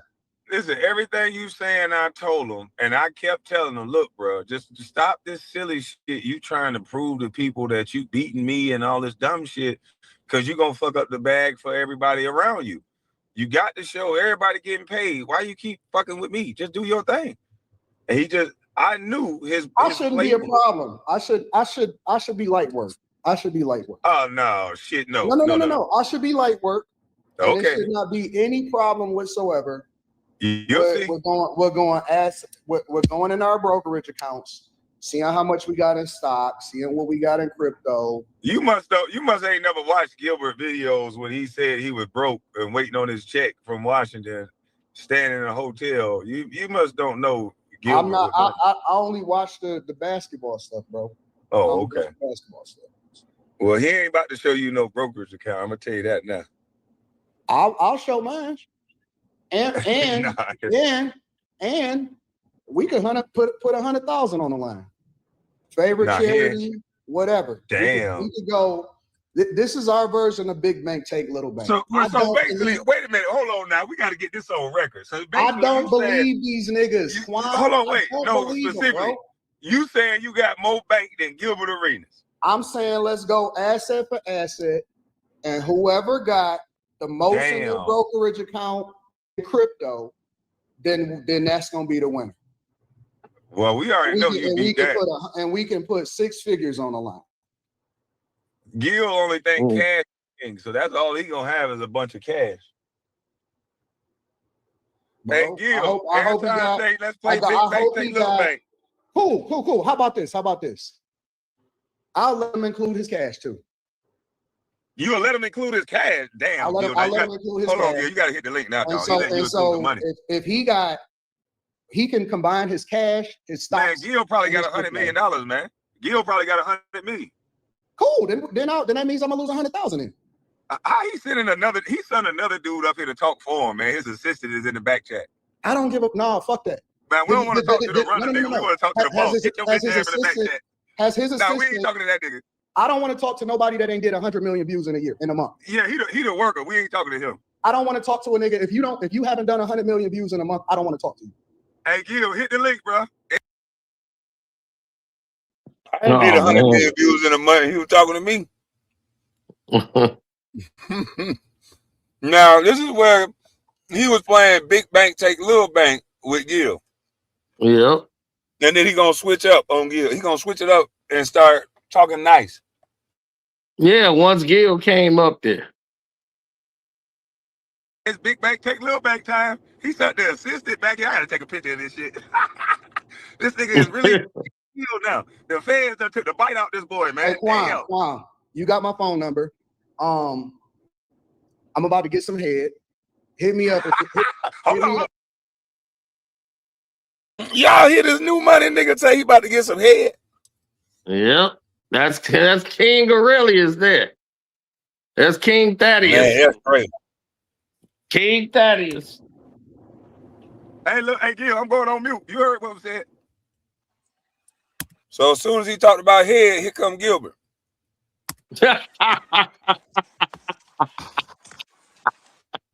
on camera. Get on camera. I'm about to get on camera. Now he look at him playing the video game. He was watching the whole time. I'm laughing like a motherfucker. Shit, everybody care about. Fuck it. I'm driving. Everybody camping up there. Fuck it. Gil, you might want to put that video game down, boy. This is right here deep, boy. Lord have mercy, I'm scared for you. You got your assistant in the back. We all ain't nothing to be scared. You got your assistant in the back. My assistant? Yeah, your assistant. Well, And look at what we have here. Look at this, Ceno. Oh, Look who wow. come There running to it try to is. save him.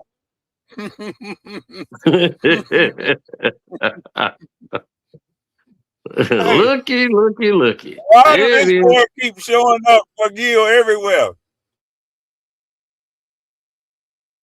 I'm gonna just go on record. I think they dating, bro. Probably. I believe so. You know what junkies do for a fix. Exactly. Why this man can't speak for himself? A man talking crazy about Gil. He say, let's play Big Bank, take Little Bank. Another man running up to speak for him. And that's exactly what he did with Kenyon. He jumped in the business like he's some type of gorilla or something. I think he's a sensitive dude.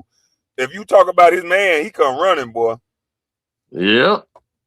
I'm like, man, he don't even windmill like this for his own kid. He could have got him off the stripper pole. Exactly. I come up here by myself. He always tie me to Gil. Yeah, your assistant. He said he came up there by himself. We were talking about Gil and Gil's arena. That's what made him jump out the window on Kenyon. And he only came up there when Gil came up there. Like, what is he talking about? Exactly. so what we got going on? You asked where his studio was, and he answered. He said in Detroit, in his hometown, and then I'll let him answer anything else. I asked him where his studio is. Yes, this was Anton Daniels. When I made a reference to Anton Daniels, you said, where is his production? Where is his studio? And he answered your question. Okay. So what we got going on? So, well, now the conversation evolved into Big Bank take Little Bank, and he believed that you a Little Bank. He believes I'm a Little Bank? You the Little Bank. I told him he probably got 100 million. All right, so let's start it from the beginning. What was the? How did this start? This started. So let me. Somebody say, let's take Big Bank, take Little Bank. He said, how did this start? Golly, how did this start?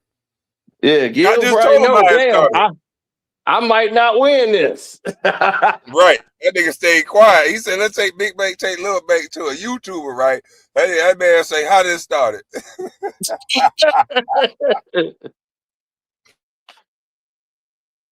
Let me tell you the story so you can actually understand the story. Okay. 2000. I started a channel in 2018. Was no chill. The No Chill Gil show. I went. And this is why I think this is a place, you know. He asked, let me tell you how this started. And then he just started talking about how he started his show. Mm-hmm. That's all he wanted to do. How does this make any sense? Oh, yeah, he wants to get some promotion. Yeah, I'm up here confused. I'm like, what is this Big Bank take Little Bank conversation that done turned into, let me tell my story on Kwame channel? The story. Okay. 2000.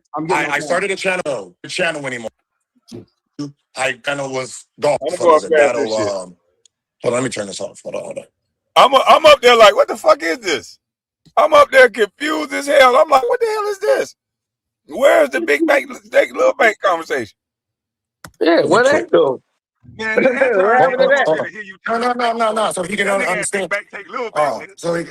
Hey, look. So I'm saying Anton ain't up here for that. He up here for Big Bank take Little Bank, nigga. Right. What the?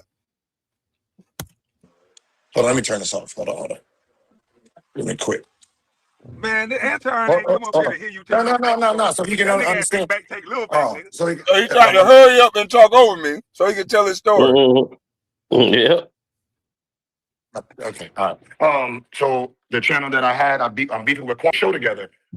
Mostly YouTube channel, which was I got a plan. You guys. So I said, I don't understand that. nigga, you don't have a show, Kwame. You have that's your show. You're a used car salesman, whatever that is. That's not a. Now, he spent the whole time being sassy, trying to talk shit to me after a dude told him, an NBA player who made over 160 million, that he thinks he has more money than him. He didn't have no smoke for this guy. He up on my platform wanting to overtalk me on my platform like he loved to play tough over the internet. But he'll come to my platform, whine and argue like a girl. Oh, and then scared of the smoke with Anton?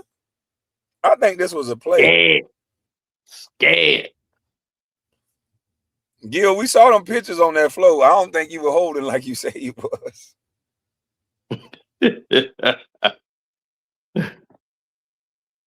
Oh, he don't want Okay, so we don't need you to talk right now. So I didn't have no infrastructure, meaning I only had. Either way it go, I still had 70,000 people in my chat Cool. with iPhone 8 though, regardless of whether your personal opinion. And what do you have? I What do you have 70,000 now? people in my chat with an iPhone 8. And what do you have now? You flagged my channel.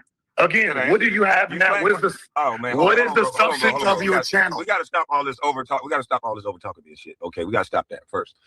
You went on Vlad TV and you said you flagged my channel. So let's not pretend like you don't pay people to flag my channel. Okay. So what I have now is I have people like you upset that I did 70,000 in my chat from an iPhone 8. These are facts. So I don't understand infrastructure. Neither does Anton. So answer the question and stop trying to make it personal back and forth between me and you. Why do you need infrastructure if a motherfucker can do 70,000 from an iPhone 8? The two untalented people, quiet as hell. What is infrastructure, motherfucker, if you can do 70,000 from an iPhone 8? If people want to watch, they want to watch. I've seen you. I watched you way back in the days when you was doing the rapper stuff. You didn't have no big production when you were doing that stuff. Nope. You just had quality information. Yep. That's all you like, need. This motherfucker Ceno been everywhere. He know every goddamn body. Absolutely. And just like this here, got him all hot and bothered because he saw that picture with the fire. He saw that nightcap thumbnail. That's what blew him up. But he's talking about down to 700. But JT, that's an algorithm thing, buddy. But you and still this the new show he want to come out with, but he ain't got the money. So he got to wait till the white folks give him the money so he can come up with Gil's Nightcap. And got Joy Taylor, Ryan Davis, and him. And they going to talk raunchy, late night sex talk.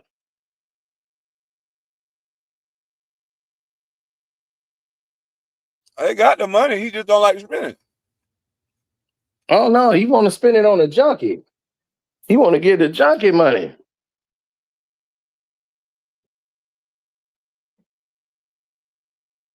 He want Zaddy to give him the money. Yeah, he want Zaddy to give him the money. He don't want to spend nothing out of pocket. Zaddy got him. But every 2 seconds he want to argue with me. I'm like, you niggas was up here supposed to be having a big bank take little bank conversation. Nigga, you asked where this man's studio at. I was up here promoting positivity. Y'all wanted to talk tough to each other. And then want to kumbaya. Yeah. And then when I hit him with them hard facts, it don't take all that money you nigga was spending. This one dude was in a weenie dog outfit selling hugs for $1 in another video. Can you imagine a creepy ass shit? Talking about, can I sell you a hug? Can I give you $1 for a hug? You don't get your goofy ass away from me. Nobody's gonna hug you for $1. They gonna think you're a pervert. Yeah, I'll be like, I'll punch you in the mouth and give you $5. Exactly. But watch what Gil let him say about Kenyon Martin. I'm just gonna get past some of this other stuff.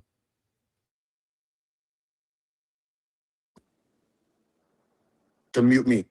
What? Anton, you go ahead and talk to Gil. I'm not even in the cameras, StreamYard, go. So, right, but they're on Showtime. And Showtime. I went just purely based off of what you were explaining on your live stream, right? Mhm. When you say you needed the infrastructure, was the show already pitched? Because some people are saying that the show was pitched to Showtime or something like that, Mhm. and then you just cut out the middleman. Yeah. Is that true? Yes. Okay. So that part, all right. So I got clarification on that. And then the other part, the other question that I have is, did you think that the show would be as big as it's going to be? And that's one of the reasons why you gave up equity into it. No, I didn't know anything. I didn't know if it was going to be big or not. Okay, I got you. So, Well, you know I mean, what I mean? that adds, that changes it a little bit for me. Because I almost think that if you would have known, and you can correct me, if you would have known what it was going to do, then you wouldn't have gave up the equity into it. Yeah, but it was the reason I gave. That sounds stupid because how do you know what any investment is going to do? Like, It's a little bit of a gamble. That's stupid. I'm still not giving up my equity just because I don't know what something's going to do. If I believe in what I'm doing, then I definitely keep the equity because it make all the sense in the world. In case it do pop, I didn't give my equity up. Absolutely. These See, the people crazy. don't realize is that the equity is where the money is. So when you have the money and it's all built Hold on, up Ceno. around, I just played the video. Sorry for cutting you off. I just played the video where he talked about big bank take little bank, dummy. Get out your feelings. Do I need to play it again? Come up here and hit the link, and then we'll bet $1,000 on it. Woo! Come up here and hit the link. We'll bet $1,000. I'll play the video where I'm telling him that Gil probably got $100 million, and he said we could play big bank take little bank, and he can add his cash. That's what he said out of his mouth. And he can add his cash. So come on, quit all that crying. If you're gonna make a comment, put your money up or shut the fuck up. Go ahead, Ceno. No, I was just saying that the equity. People don't realize how important the equity and equity is what keeps paying you while you doing whatever in the world it is you're doing. You making money without even having to do anything. So the equity is always important. You want to always make sure you have equity into a company. At least, I don't care if it's 2%. You know, get another company, get another 2-3%. That way you'll stay in a low tax bracket. If you register up a lot of 3% and 4%, all of that stuff would add up over time, but you get taxed small because you only got a small percentage of equity in it. So I've always followed that. Kevin O'Leary, I got that one from him, is having low equity. Anton, I thought new money was supposed to be a genius. Like they do, they get the right people to do things for them and invest for them, and they make decisions, and then they talk like they're the boss. And most of these guys be getting ripped off. Yeah, it's always somebody giving them money. I damn sure was getting ripped off when I wasn't the boss. Everybody that ain't really the boss and you give somebody else your money, 9 times out of 10 you getting ripped off. Mm-hmm. They did that to a lot of black athletes that were coming up. They actually sabotage athletes from getting Supermax contracts. Why do you think the media dictates who goes to all NBA? That's $20, $30, $40 million swing, depending on sports media. They don't even play. But the league, you put them in charge. The ones that's going is the ones that they can control too. Yeah, and this is why Donovan Mitchell didn't get the Supermax when his team was number 1 in the NBA in Utah, and they didn't put him on an all-NBA team at all. And I'm like, how his team is number 1 in the entire NBA? He was with the Utah Jazz. They had the best record. How is he not all NBA? His numbers was all NBA. He's got screwed so they can keep him off there so he can't get the Supermax. So they couldn't pay him. He wouldn't be eligible for all that money. So it was a screw job. They would end up moving him anyway. But I'm like, this is how they control players' salary, wages, and everything, putting these awards up as grounds for payment. There's always going to be sabotage. There's always going to be control and manipulation. Plus, they put these agents around the players and who tell them where to invest. The average player, they time is to focus on the game. They ain't got time to focus on investments and who's doing what. They got to work And on so, the game. and so, let me tell you this. So if y'all wonder why these black athletes are going broke, don't believe the hype that it's all their baby mamas and their spending. Trust me, if you do the math, they make enough money to make all kind of dumbass mistakes. But what's happening is the amount of money that's being invested every month so they can get money off of these athletes going and coming, that's what ruins their income. Because some of these guys have investment deals on the side that can take care of the baby mama, the cars, and the mistakes. It's the giving the money away to those accounts that you have to have a manager on.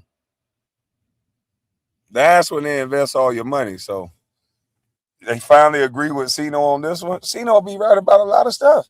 And I know this field inside and out because I can't talk about what happened to me, but I'm just telling you, I was in deals with a lot of black NBA players and we lost all our money. Hedge funds, it's not promised to you in these hedge funds. And the first thing counts, the NBA players' money is getting funneled to these hedge funds because the only way that you get opened up to these deals, it sounds great, but you have to have at least $5 million to qualify for these accounts that I'm talking about. And you go into these accounts and it opens you up for these so-called great hedge fund deals. But the one thing that they tell you is that if the deal goes bad, there's nothing you could do. It's a gamble. And you're talking about you could be a part of a hedge fund of $80 million, $100 million, and they say it went belly up. But somebody get money out of that deal. It just ain't going to be you. Exactly. The person who was handling the money, they're going to get their percentage no matter what. So a lot of people who got managers and they say, well, the manager gets his percentage off the top. A lot of people don't know what off the top means. Off the top means they get their money before the taxes are paid.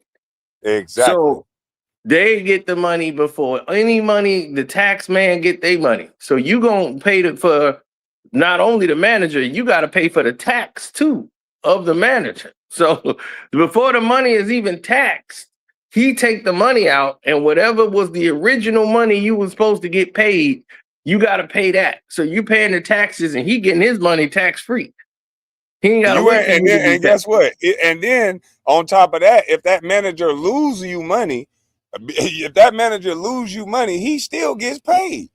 Exactly. And you still got to pay money on that tax that you made. It's your gamble that you did by doing all that bullshit. That was your gamble. And half the time you don't even know what they're investing your money into. You just letting them do it. So they playing monopoly with your money. Absolutely. And so that's why they call us haters. That's why they try to make it seem like y'all don't listen to Kwame. He's a hater. Don't listen to Ceno. He's a hater. Well, then listen to your manager then. Yeah, just listen to your financial advisor and your manager then.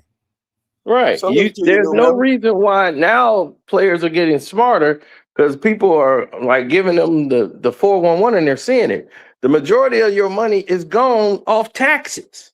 Yep. The NBA tax you pay a luxury tax. You paying every tax in the world before you even get some money. They don't even know that. You paying the league back. It's like, wait a minute. I'm getting paid. Then I got to pay you. They was pay that 10% goes escrow back to you got to pay 10% off of the top, off of your money. You got to pay 4% to your agent, anywhere between 2 to 4% for an agent. So that's millions of dollars. And then next thing you know, Uncle Sam got to get their cut. Yep. So that's a lot of taxes. Yeah, then they tax you for every town you go to on the road. Every city. Whatever. Yep, every city. So you based on that state or city's tax rate. So when players get traded to Memphis or Florida, they love it. When they get traded to California, they hate it. Unless it's the Lakers. Yep. So that's just think about it. Steph Curry got his $200 million in Oakland, the worst tax bracket that you can get that money in. Think about if Luka would have stayed in Texas and got the Supermax in Texas with no state tax. Mm-hmm. Boy, look at here, boy. Yeah. Now, Steph Curry, John Morant should have figured it out in Memphis so he can get that Supermax in Memphis. Yep. See, the thing is they going to do stuff to offset it for people like Curry. All his investments are going to be gold. See, that's what the thing is. It's about association of who you with. See, they know they can't screw over people like Jordan, Kobe Bryant. These are the faces of the league. So you can't have them going, hey, I'm broke. And they'll be like, hey, what's going on there? They don't do that. But you know how many people making 80 to 300 million, got then played all this time and got millions and millions of dollars who don't get a lot of press. But they still got contracts, $60 million contract, $84 million deals. Them the guys they go after. They was like, hey, you know what? We're going to invest in this. We're going to get this project going. It's going to make a lot of money. Yeah, we're going to get this money here. We're going to go to Nigeria. We're going to get this piece of Antarctica. This thing broke off. This big block. They love to say they're going to go to Hawaii, too. Hawaii. Oh, yeah. We got this real estate project in Antigua and in Hawaii. We going to build up a whole new huts and open them up, and people are going to take vacations there, and we just going to make all this money. Yeah, it's going to have a golf course there, everything. We already got the trucks is ready to drill now. We got to get in. Sure enough, man. It's like 10-year project. Turns out to be nothing. Then all the money gone, and you like, hey, what's going on here? What's going on with this hedge fund? This is what happened with Scotty Pippen and what's his name? Christian Laettner. Scotty Pippen lost $10 million, and Christian Laettner was supposed to like give him some money, and Christian Laettner told him, I ain't paying you nothing. They went in for a bid. I know because I was involved in the hedge fund with Derek. We got together. This guy named Derek and BJ Armstrong we were all in the same bid to get an NBA basketball team that ended up going to it went to Charlotte. It was going to be the Charlotte Bobcats at the time. So we were all in there, and I was like, we all got vetted, the whole thing. So we were all in together. And the fund we in had way more than $5 million. We had hundreds of millions in that fund. So I was like, well, we should be able to have this team. I was like, ain't that something? I'll be an owner of an NBA team. This is going to be good. Oh, boy, did that go crazy. So we got to see some other people who was bidding against us. It was Christian Laettner, Scotty Pippen, and a couple of other former NBA players. And they pulled their money together. And Scotty had 10 million. He put in 10 million of his money. Christian Laettner put up some money. Some other people put in some money. And they got to the final run-in, and they got beat out by Mr. Johnson, from the guy from Johnson & Johnson. He came in and he bought the team in Charlotte. They sold it to him because they was looking for black ownership. They was like, we got to have black ownership. Like, we got to push this. This is a big thing. So in Charlotte, we going to look for black ownership. So the door was open for black ownership. The NBA was pushing that. We got to get some black owners. So we got to, quiet these people up. So that was the whole point of them doing it. So Scottie Pippen jumped up. Like, oh, I could be the first black owner of an NBA team. So he put up his 10 million. And all of a sudden, when it was all said and done, it was like, okay, where's my $10 million? That's what Scottie Pippen, like, my money should have came back. Where's my 10 million? And Christian Laettner was like, man, hey, it's gone. So Larsa Pippen, Scottie Pippen gonna send Larsa to go get the money. Go to Christian Laettner's house and get the money. How you gonna send your wife to go get your money? I can see why he was in the situation he was in. How you gonna send your wife to go get your money? Oh, we know what she probably did to try to get the money back. He probably gave her a little change, but she probably had to do something strange. Yeah, he opened up the door. She was, where's our $10 million? He was, man, get up off my porch and slam the door. Yeah, exactly. But Ain't see, got I it. was in a deal with Christian Leitner so that sounds eerily similar to my situation. We was in a little situation for those little schools, that little housing at Duke. We built the housing around Duke, and that deal, same thing happened. But the housing market did go belly up in 2008, so I think that was more so why that happened. Yeah, but I got a little bit of that money back. Right. But I was thinking like that. I'm like, boy, I'm finna own all these damn houses over here by the college and Duke. Boy, I'm finna get paid forever. And that shit fucked up. Yeah. Man, but that's why I would have sold those to the university. I would have tried to say, hey, man, the market's messed up. Let's see if we can get the university to purchase these homes. I'd have took that route. Somebody else probably did Christian that. Leitner was running that deal too. Yeah, that's what I'm saying. Leitner, boy, he know how to get that money. He gonna spend his money. He gonna get somebody else money. he kept coming around to everybody in the locker room. And that's why I get mad at so many of us. We keep saying, blaming the white man. The white man they just sit around and watch. You guys sit around and don't like each other. I don't want to keep going to the strip club. Nigga, why we can't put no money together to go buy a subdivision? Why we got to go throw money in the crack of a girl's ass? Or why we got to always gamble and take each other money? Why we can't make no money together? Like they never want to put together. I like throwing some money on the crack of the girl's ass. Yeah, but that got to be sometimes. You know what I mean? That can't be every time. You know what I'm saying? You get together, just like you go on a part of deals and you got friends you make money with. Wouldn't it be great if we were going to make some bread and then we celebrated by throwing some money in the crack of a girl's ass? Right. That's all I'm saying. Yeah, that's the way I see it. I mean, you have to curb your spending habits. They'd be like, man, instead of throwing this money here, this is why I told everybody and I got them involved in this, the real estate fund and everything. And now that it's it's on the New York Stock Exchange now. Now everybody can be at the strip club. Yep. Now we on the New York Stock Exchange under VCX.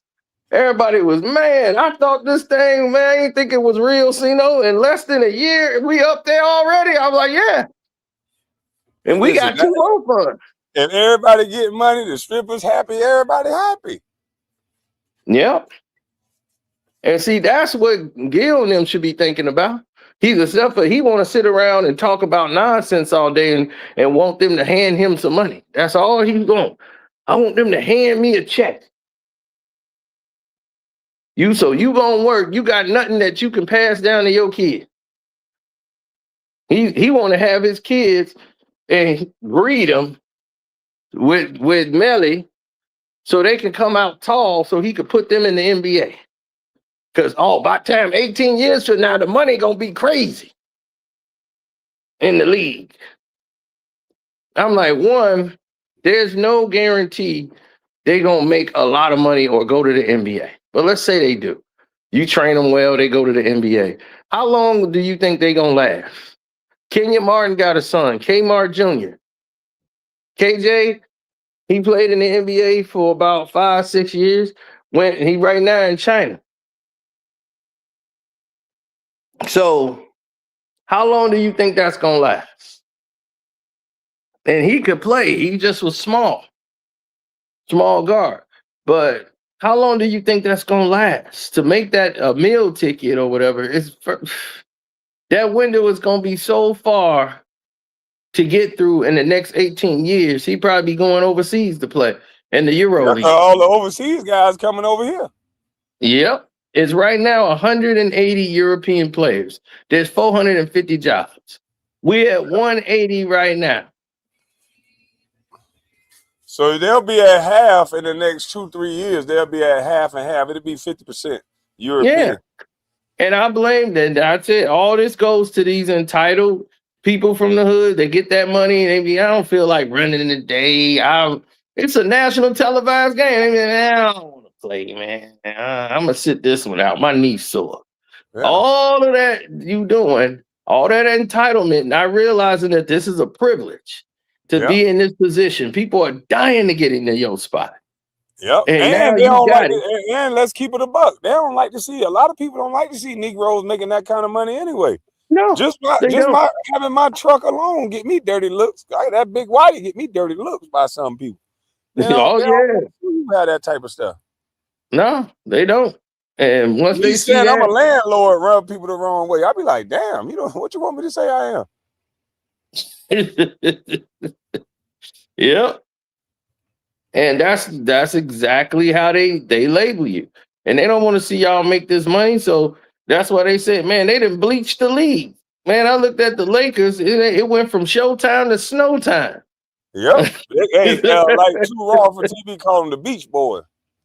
Yeah, I'm like, dude, it was 5 white guys on the court. I said, wait a minute. Are they kidding me? Is that 5 white guys on the Lakers running up and down the court? They had Austin Reeves, they had Dalton Connect, Luke Kennard, Luka Doncic. I was like, God dog, where are these white boys? And here come Austin Reeves. I'm like, they got 5 white boys on the court. I was like, they did this on purpose. They wanted to show y'all what it looked like with 5 white guys on the court. They don't know how privileged they had it. The kids can start getting money in college now. So they can go from NIL deals where their mama don't got to struggle. They can get money in college all the way. They could be millionaires by the time they get to the league and be making the boss moves with the league, partnering with the league instead of doing all this begging. You don't got to get nobody to invest your money. Shit, just like old people say, hey, look, buy some land, put some houses on it. It's simple. You got the money. They wouldn't even need a bank loan. Bronny made $5.8 million in his NIL deal in 1 year at USC. Bro, and so that means that Bronny had the capital to become a multi-millionaire, generational wealth by going to get a couple $100. Go down to Tampa, go down somewhere, get you $200-300 for $3 million, $4 million. You got it right there with the NIL deal. They don't teach players that. They don't teach them how to invest. All they need to really do is get an IRA, get a golden solo Roth. Bro, they're their own bank. They can finance any deal. That's what I'm saying. That's what I'm saying. If you get a golden solo Roth, you need like 50 million in the bank for a golden solo. If you got 50 million, there's no way you will ever go broke.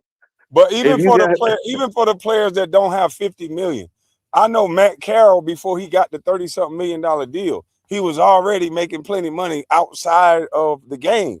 And that's the problem. These guys don't go and make money outside of the game.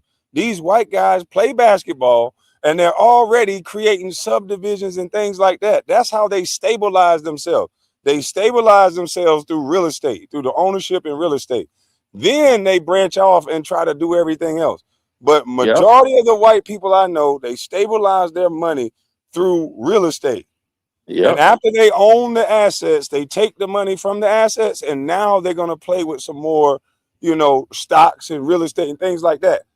But you got to stabilize yourself somehow. And these guys, we never stabilize ourselves because people tell us, play basketball, focus on just the game. Well, if you do that, you focus on just the game, the ball stop bouncing. That's essentially telling these guys to put all their eggs in one basket, which is the NBA. That's what they told you never to do, which is put all your eggs in one basket. So you got to big up the Kawhi Leonards of the world and the people that's doing business while they're playing. This is the best time for anybody to want to do business with you when you're in the NBA. And I wouldn't go to anybody to do business. I would do business and then bring my business to the table. Hey, I got a pressure washing business. All my homeboys not hanging with me because they work in the pressure washer business. All my homies not hanging with me because they work in the hookah bar that we got. They not hanging with me because they run in the residential apartment complex that I bought. These guys got $200-300 million talking about what somebody ain't taught them. Motherfucker, you played Monopoly as a kid. Stabilize yourself and then go from there. We come from neighborhoods that the neighborhoods is cheap as fuck. These NBA players that got $40-50 million contracts, don't let these white folks invest your money. Go buy your fucking neighborhood. Why won't you start there? Old Block was for sale the other week or other year. Buy your neighborhoods up, and then you place the people in there. You can own the goddamn roads and name them whatever you want to name it. What a bigger flex than to name the roads that you done purchased.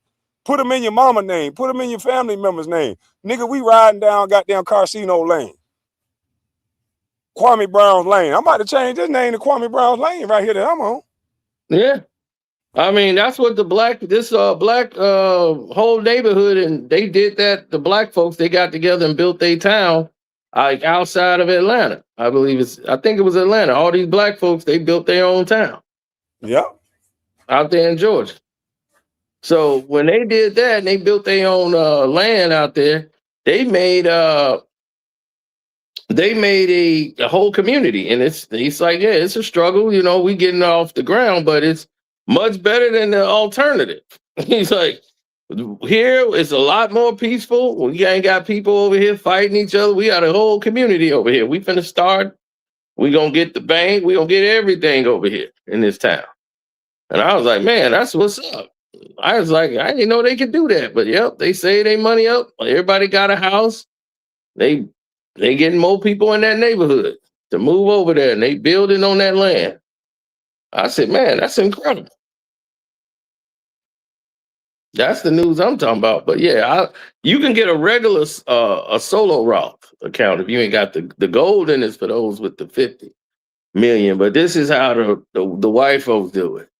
You know, this is how John Stockton and everybody else that's white, they already got these IRA accounts with the Roth accounts, with all the write-offs and everything. This is why you don't see them ever going broke.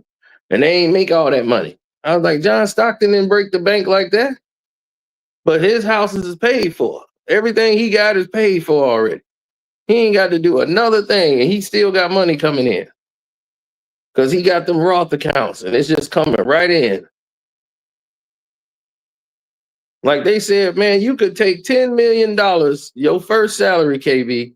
You could take whatever big money, first big check you get. You take $10 million, put that away, don't look at it, and play your entire career. Put that $10 million aside and take $10 million out, put it in a CD or whatever for 10 years, and you will have enough to retire on by the time you through playing ball. But you got to make sure that nobody else is over that Roth account, because what happened with a lot of these players, they put their manager over that account. Somebody else is over that account. And when you do that, you're not getting the same benefits as you going to get it on your own. The key thing that Ceno said is go get it on your own. Do not get a manager or anybody else that can move money or can talk on your behalf or do anything with those accounts. Because if you do, those will be the accounts that you're going to get fucked up over. So make sure you're the one controlling those accounts. No one else. Because John Stockton ain't nobody can call about his account based on what Ceno is saying.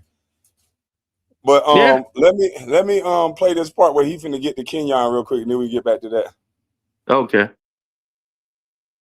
Equity is because, you know, I was come in. They build these infrastructure studio, build all the equipment, and all I knew is most do that. I didn't want that style. I wanted to convince the sponsor we can be 50-50 partners. So you got short this the product, right? So because you have full control of your product, that's how you're going to make your money. You get to push the FTDs. You get to do all of that in house, and you don't need just to pay someone these So fully controlling. Did you lose? I didn't mean to stop it again, but people in the chat going crazy because Gil was talking about turnkey and I was the landlord. He said everything he heard me say. And so everybody in the chat was reacting to it. So hold up. Who's control though? And you don't get to determine how the show goes. You know what I'm saying? Because the partnership, I get, you didn't really understand exactly how big the platform was going to get. I think you undersold yourself because you didn't realize how great you was as a content creator. Honestly, and I've given you props. I've always celebrated you and said that I think that you are incredible and that you got the #1 basketball show in the whole 9 yards. But at what point in this infrastructure deal did you give up the control to where you can't determine, hey, no, I'm executive producing this, I'm controlling my own IP, I determine how many times we stream. I determine whether or not we want to add a football show. At what point did that part come in? Is what I'm saying. Yeah, okay. So I had 50% of both shows. So basically, any show I produce under No Chill Productions. So No Chill Production is what 50-50. They don't have rights to Gilbert Arenas. So this channel, anything I do with my name and likeness outside of No Chill Productions, I own 100%. So I'm not exclusive to doing deals, right, with other people. So I never really had control. I didn't want control of thumbnails and all that because I didn't really know about it. I didn't really care. Just you do what you need to do. I'll learn on the way when my contract is up, which is up in 10 months from now. I own all the equipment. You get to keep everything. So basically my deal is actually this. I own all the equipment. Now, when it comes to the show itself, remember, it's a concept. Right. It's not real. 50% is real if we sell it. Now, if I walk away, what do they have? They can't use Gil's Arena name. They can't use Gil's Arena crew. That's part of my deal. They can't use Skip Bayless and the crew. That's part of my deal. So that means they will have to start brand new with a whole different cast and everything. Meaning they will have to go somewhere else, get all new equipment, and get all new staff and talent to start up a basketball show and a football show. So it's not. I understand what you're saying on that front. So what Gilbert Arenas told everybody is that part of his deal, Underdog can't work with Kenyon. Underdog can't work with Swaggy. And Underdog cannot work with McCants without Gilbert Arenas. Yep, that's what he's saying. And that's why Underdog didn't want to work with me, because I didn't want Gilbert Arenas a part of it. And so they signed a deal where Gilbert Arenas gets to control people, and I don't like to be controlled. If I want to work with somebody without Gil, then I want to work with them without Gil. If you want Gil, cool, be with Gil. But why would he make a deal to where his guys can't go get a deal outside of him? That says a lot. Do they know that? And do they know that? Well, they know it now. If they didn't know it, now they know it. Because he's on camera saying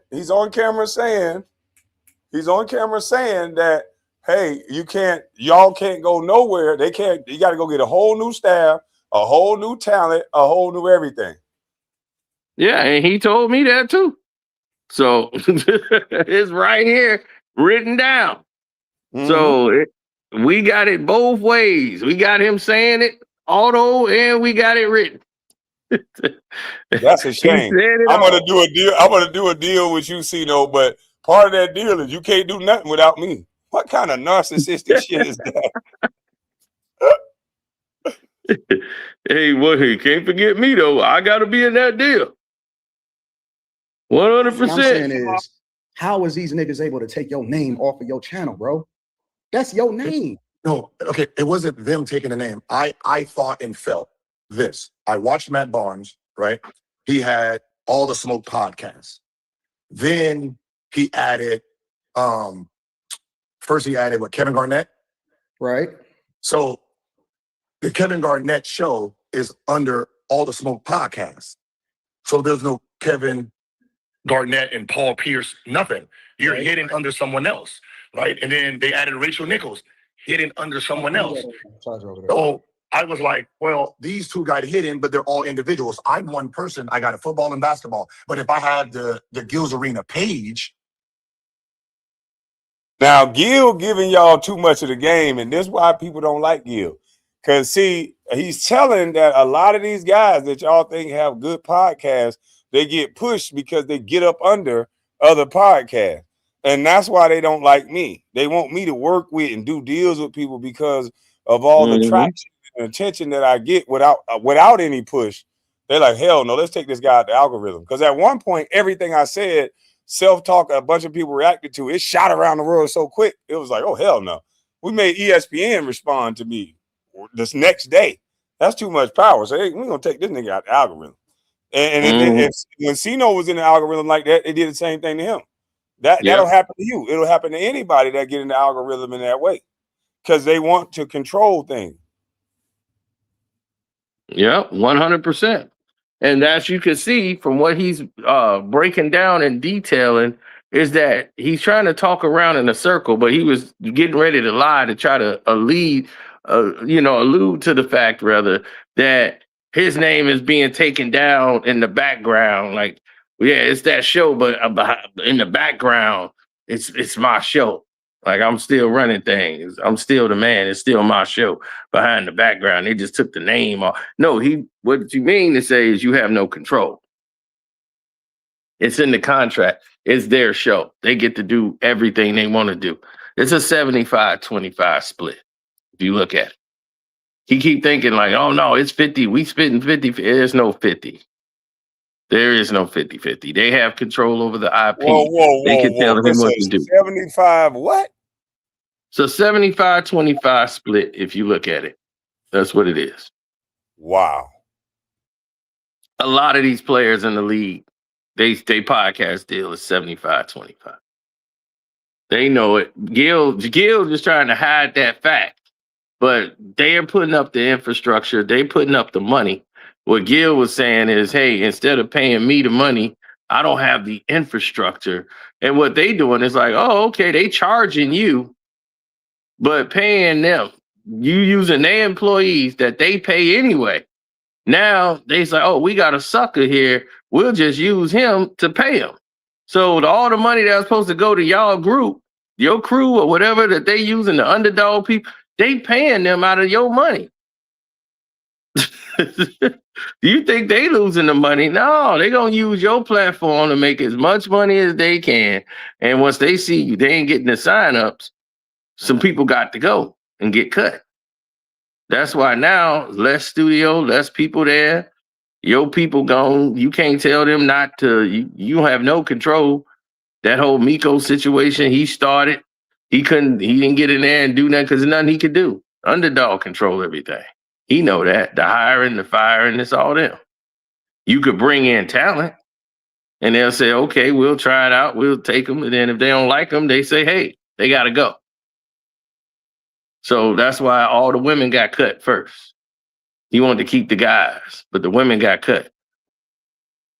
It was too much money. And I'm like, but I thought you the #1 show on YouTube. That's why everybody else is confused. He concerned when it's us talking about it. But everybody else is saying the same damn thing. I'm confused. You making it sound like it's somebody else's arena. Ain't it supposed to be Gil's arena? What's going on? Who really owns the show? See, when somebody else said, hey, now we said we haters. But that was said and echoed by a lot of podcasters and everybody who run their own program who are actually successful on YouTube. And they're like, hey, something's wrong here. This isn't adding up.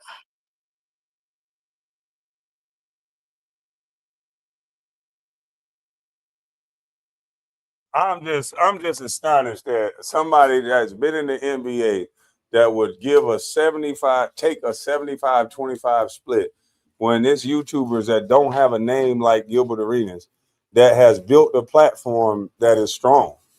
Like, I just don't get it.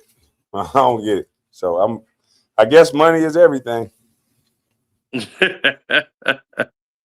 Must be nice. But the football show get lost. Yeah. So I was thinking build a network. Hold on, what you saying? No. You go. I said it must be nice. So it's basically like the page is ESPN, and then there's Gil's Arena, and then there's Gridiron. The football show. That's what I thought that you did initially when I first seen the name change. Mm-hmm. Here's the thing, Gil. On the live stream, you said that when you got arrested, that's when they took the name from you because your name was no longer good in their eyes when it comes to promoting the product and being aligned with the brand. Yes, that's what I said. But now you're saying something different is what I'm saying. Exactly. You're saying that was always the play for you to rebrand, for the brand to live on its own, basically. But then that's the thing that I had a problem with is, wait a minute. I thought, because honestly, from a business perspective, I looked at you as a genius. I'm like, oh shit, he really turning into a whole network. Hey, come on now, stop lying. No, seriously, this is honest to God truth.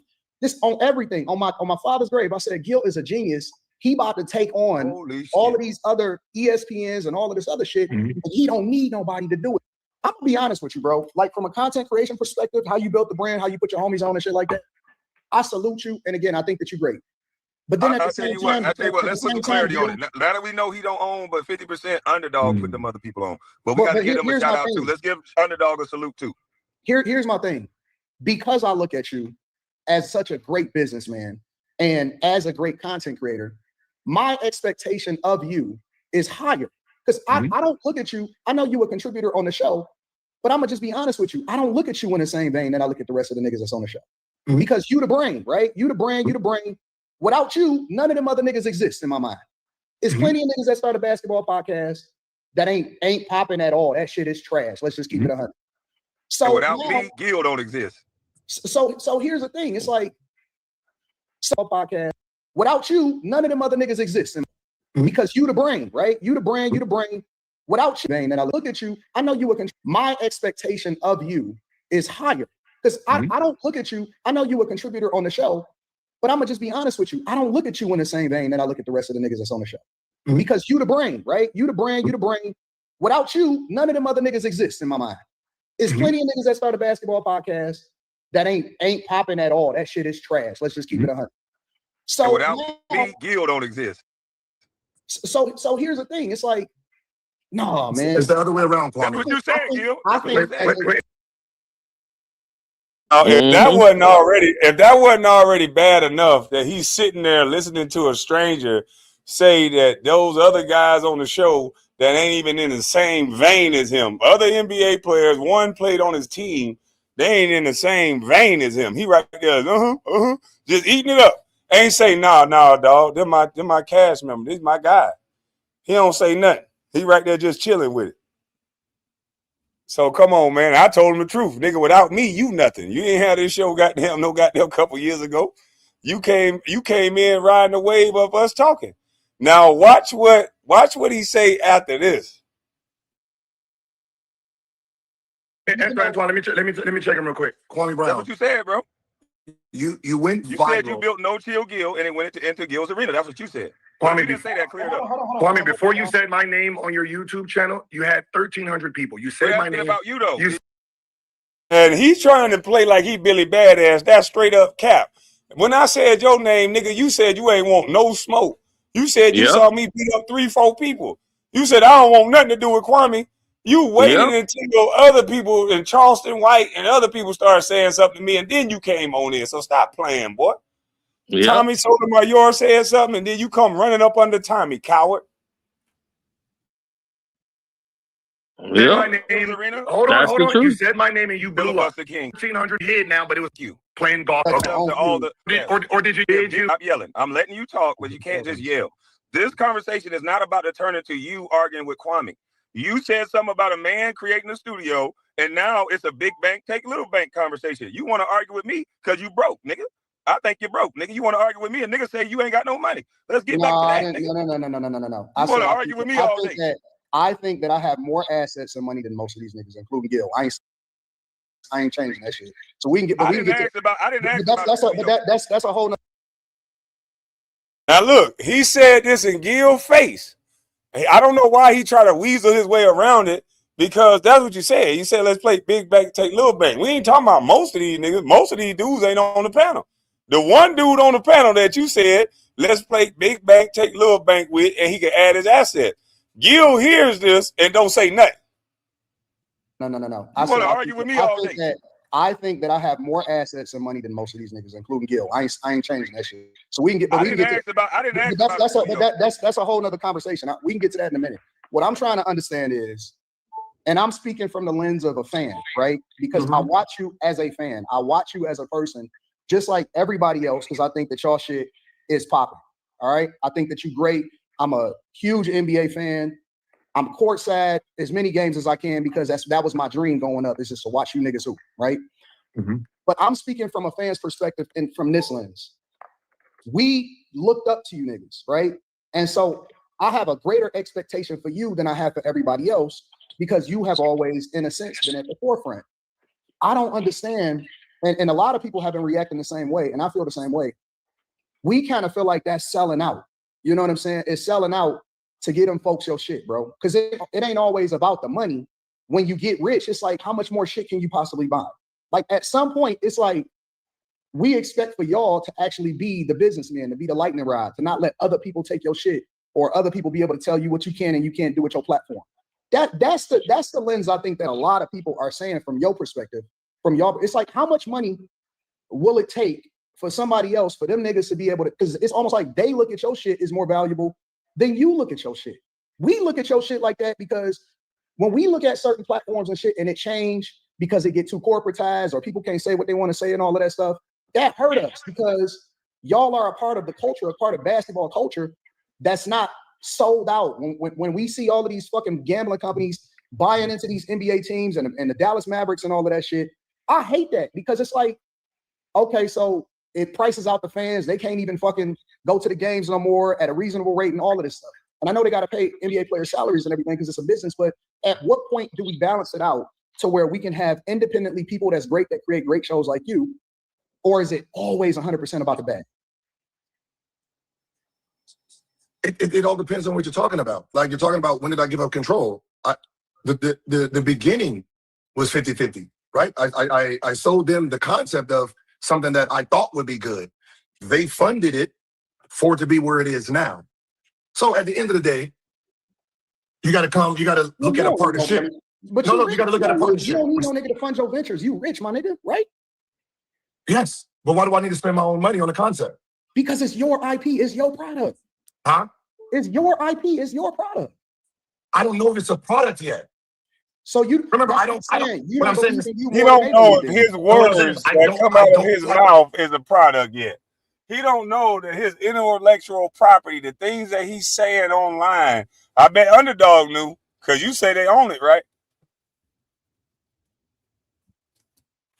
Ceno. Oh, Ceno must be. Where the hell Ceno at? I'm in the chat. I was waiting for you to bring me back. Oh shit! Do you own do he own his intellectual property? No. Damn. That's a shame. He said he didn't even know it was property yet. He'd be, where's the property located so I can go and see it? Hey, that man is a fool. That man that lost all of it because he don't understand that it's real simple, Gil. You have to negotiate a piece of the property, of the IP. Now, when this show ends and they say it's over, if Underdog say that's it, we want to shelve everything, all that footage is done. All of it's gone. You won't be able to use that footage of you and doing anything no more. It's gone. Underdog own it. That's crazy. Well, Miss Yotha, Ceno don't really have to say allegedly because he has his contract. So I think that's the reason why Ceno is not saying allegedly, because Mr. Arenas was smart enough to send Carcino his actual contract. For whatever reason, I don't know. It makes absolutely no sense to me, but yeah. Well, that's the way he likes to operate. And unfortunately for him, this is how it works. But hopefully for him, it works out one day. But it just shows you right there, he doesn't know what he's doing or what he's talking about, because it's confusing to anybody that's a content creator who runs their own business. Anton does a lot of his stuff on his own. He don't have a lot of, unless it's a major thing in there, he has a studio that he runs and pretty much himself.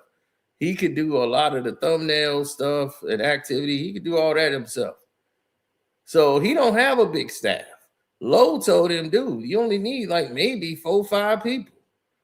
What is this 12 guys, 13, 14, 15 people on the payroll? Because Gil wants to beat Kwame and he wants to beat every other man. And when you have that in mind and it not be your true passion, you just want to look better than everybody else, then of course you're going to sound like that. Of course they're going to spend all kind of money to make you think that's what it takes. He think money is going to make everything work. Yep, and he want to buy his way to the top. And his thing is, you know, he wants to copy everybody.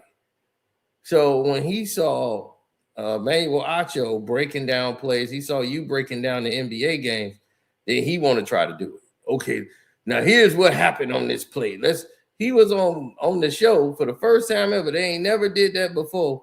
He want to try to break down the play. I'm telling you, he's Stevie from Italian Job. None of these guys were talking about basketball. They talk about who they like. They talk about LeBron and who better, Kobe or MJ, Mike or LeBron. That's all they talking point. But then when it was about X's and O's of the game, if you're gonna have NBA players who's supposed to have more knowledge than everybody else, then why aren't those guys talking about the nuances of the game? Why are they not using NBA terminology that people can get insight from? Why are they not talking about blind pigs and these different type of screens and terminology that we use? Why are they just gossiping and talking about like stupid shit that the average everyday YouTube fan of basketball is saying? It's just weird to me. It's damn really talking because it don't make any sense. So the nature of the business always changes around.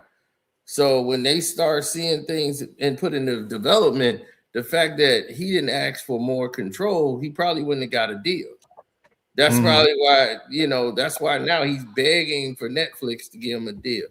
Matter of fact, hold up. We go ahead and share this to you guys. I'm quite sure he don't mind y'all seeing it. He begging Netflix for a deal. Oh, yeah. All right, he ain't gonna be able to flag this shit, is he? No. He can't. I'm trying to add it to the stage. It'll be 4% in the screen. Oh, I need to put this other one down. All right. Just so y'all don't think it's all cap. Y'all see who that Instagram user is, right? That's Mr. No Chill Gil. So when I said, like, they could just do it with Skip, start a new show and build again, he goes, ouch. Well, can't build a new show. No cast members that's already a member. Can't do it. Which means both football and basketball shows are ruined. It has to change names and talent. And look at them smiling like they can't do nothing without me. This is coming from your boy No Chill. Now, here we go. He loved the little boy people who had him up under him, boy. Now, when I started seeing, I told you I already knew him. But when I started seeing him texting you all that shit, I said, oh, no, I definitely not working with no clown like this. He was like, loophole. No Chill Productions and UD can't hire. But Gilbert Arenas, now look, he said that. He said, no Chill Productions and UD can't hire. But Gilbert Arenas don't have restrictions of teaming up with other talents. So can you see what happens? If I walk, both shows are done. No one can use the names and no talent can work for them either, for neither company. So that means No Chill Productions, they can't work for them and they can't work for Underdog. But me, Gilbert Arenas, can say Skip, Rashad, Kwame, and Josiah, I want to pitch a show to Netflix. I'm really good at contracts and wordplay. So now he's laughing like he can leave Underdog and say, all right, I could take Skip Bayless with me, Rashad McCants, Kwame, and Joe. Notice he didn't say Kenyon Martin. Yeah, I was just about to say that. Where was Kenyon? Why didn't he say Kenyon on that? Yep. Can you hear me? Yeah, I can hear you. That's Why he ain't say Kenyon on that one? Yeah. Well, what about Kenya Martin? I'm telling you, it's all about who they like and what they want to do. He want to go to Netflix so bad. Why? Because Jamie Horowitz got Netflix, and Shannon Sharp and Nightcap might be doing a deal over there. So Gil went and got all the information on what Shannon them doing from him. Jamie Horowitz is giving up all the info to Gilbert Arenas. And he was like telling him, like, hey, I can get you on Netflix. I can get you this. I can get you that. So he said, why is he so infatuated with Shannon Sharp? Because they don't want to let him go. Nightcap was better than him. I said Nightcap, Shannon Sharp better than you. That's all it took. By me praising Nightcap, he didn't like that at all. Plus, they got rid of him. Once I said, hey, they fired you. Oh, he couldn't deal with that. His ego couldn't take it. Once his ego saw that, heard that, he had to start going all in on Shannon Sharp. So it's typical Gil. He can't accept it. That's that ego. They ain't got nothing. I got this. Why Shannon Sharp ain't got that? I beat him out for 6 Webby Awards. Not Nightcap, me. I'm like, they still better than you. No, they ain't. Now he want to create his own Nightcap. So anybody that we compliment, he hate him. 100%. That's it. That's just the way he moves. He gotta be the one on top. Can't nobody be like him. See, it's just like this. That's crazy work. Look at that. That's what got him hot. He saw that thumbnail, said fire. He was hot. Then next thing you know, now he's got his Nightcap with Joy Taylor and Ryan Davis. He was mad I got all that information and put that out. Gil's Nightcap.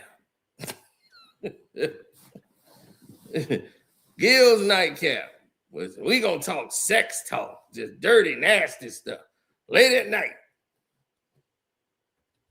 That's gonna be my nighttime show. Gil's Nightcap. Me and Joy Taylor. And I need a comedian.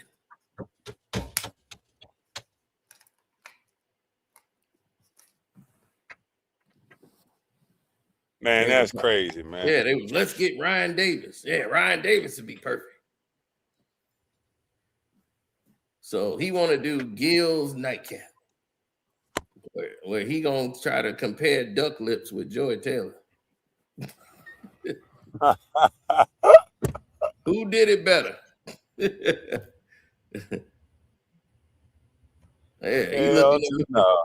Yeah, he's standing up there with Joy. Like what Kendrick said, I bet you see 2 bad bitches. I bet you don't like women. It's real competition. You probably pop ass. Man. Yeah. But yeah, this is when he exposed himself in the contract. Let's see where we at on this. Oh.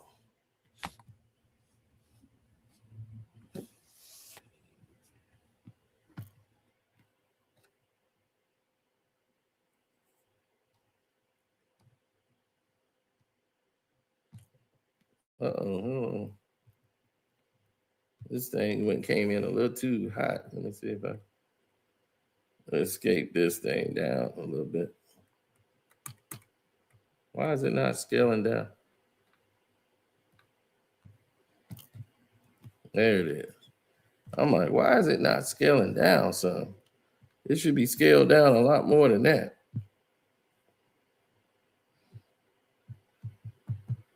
Uh-oh, Trump over there trying to manipulate the market. All right, I see him.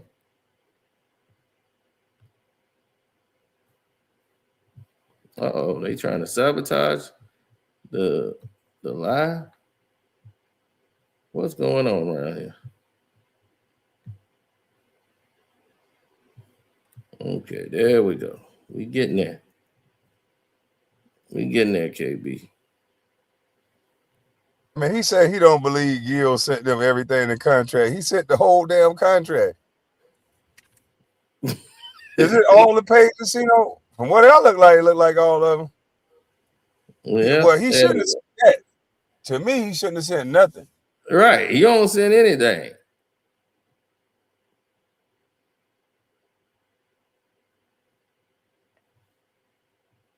Now, let's They take talking about we must like apologize to Gil because we put up a document that we didn't know nothing about. We didn't apologize to him about nothing else.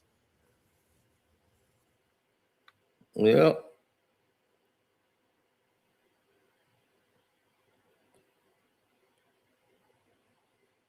They were talking about outside of basketball. I got all this. But this is where he started talking about their money. And he talking about he talking about right now, he talking about nightcap. And I was like, they got the bag. And he already hating on Shannon Sharp now. Right here. I'm like, because of the shorts and all of that, you keep focusing on nightcap is beating both your shows. And they just secure the money bag. That's all I had to say. First thing he started off, nightcap wasn't beating Gil's Arena. We doubled their views. There you go. Live, shorts, videos, doubled them. Hence why I won all 6 awards. Catch up, boys. See them in October. He couldn't wait to dunk on all of them. He's bless your heart, stupid. So he goes right in on nightcap. He was like, money? What money? YouTube money? Yeah, more subs and views, and they show is better. Prize Picks just sponsored them a few shows ago. I'm like, they just signed with the big boys. He didn't know. He was pretending like he knew, but he didn't know what I was talking about. I know. See, I know when Gil know what he talking about and when he don't. And he was like, they asked Underdog for a 2-year, $4 million and got turned down. They lost the sponsor, so they just got one a few shows ago. Before he got in trouble, he was asking for 3 years, $100 million. They offered him 3 years, 75. He said no, and bam, he got in trouble. And he got it for 2 shows. Buddy boy, those deals never came back around. Those 2 shows, all YouTube money. My YouTube money is cereal box money. And I'm laughing. I'm like, how slow are you? Do you know who he signed with? I know everything about his deals, sir. And I'm like, obviously not. Because he still ain't stated who he was signed to. He was like, hence, how I know he already officially offered 3 years, 75. But he wanted 3 year, 100 by Amazon and got in trouble. And that was the end of that train. Let's see you get 100 million in 10 months. Wrong. The same company that offered him the bag gave him the bag. He was laughing. I was like, since you don't know, why you acting like you know? I'm going to tell you. He think it's all a joke. I said, Amazon offered him that, and he said Amazon offered him that, and he didn't get it. Tell me who he signed to. Signed to no one. He has no new work or big backing. Fighting for the rest of his ESPN money.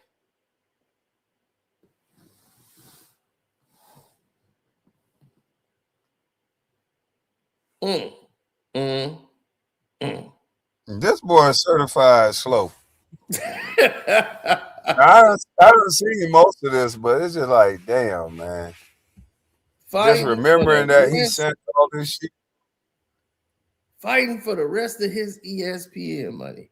Gosh, what did Shannon Sharp ever do to you, man? Except for them telling you, hey, man, you can't use our content on your regular page. We don't do that over here.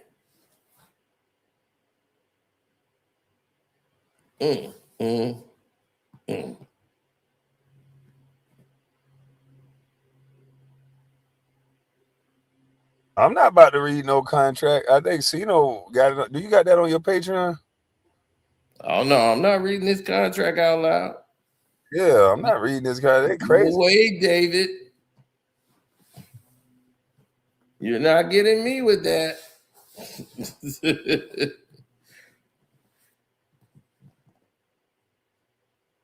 I can tell you what ain't in it. Ain't none of that shit Gil was talking about in there.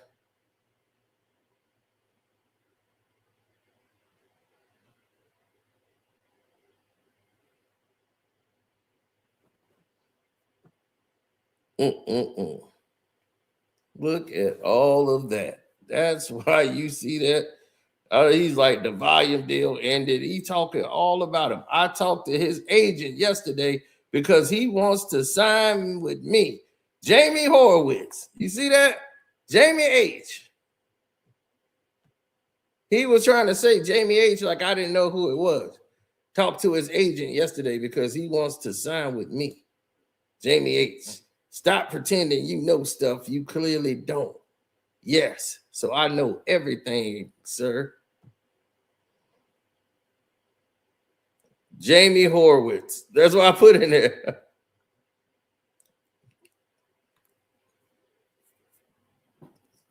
Jamie Horowitz. Boy here, man. Jamie. He must owe you some money or something.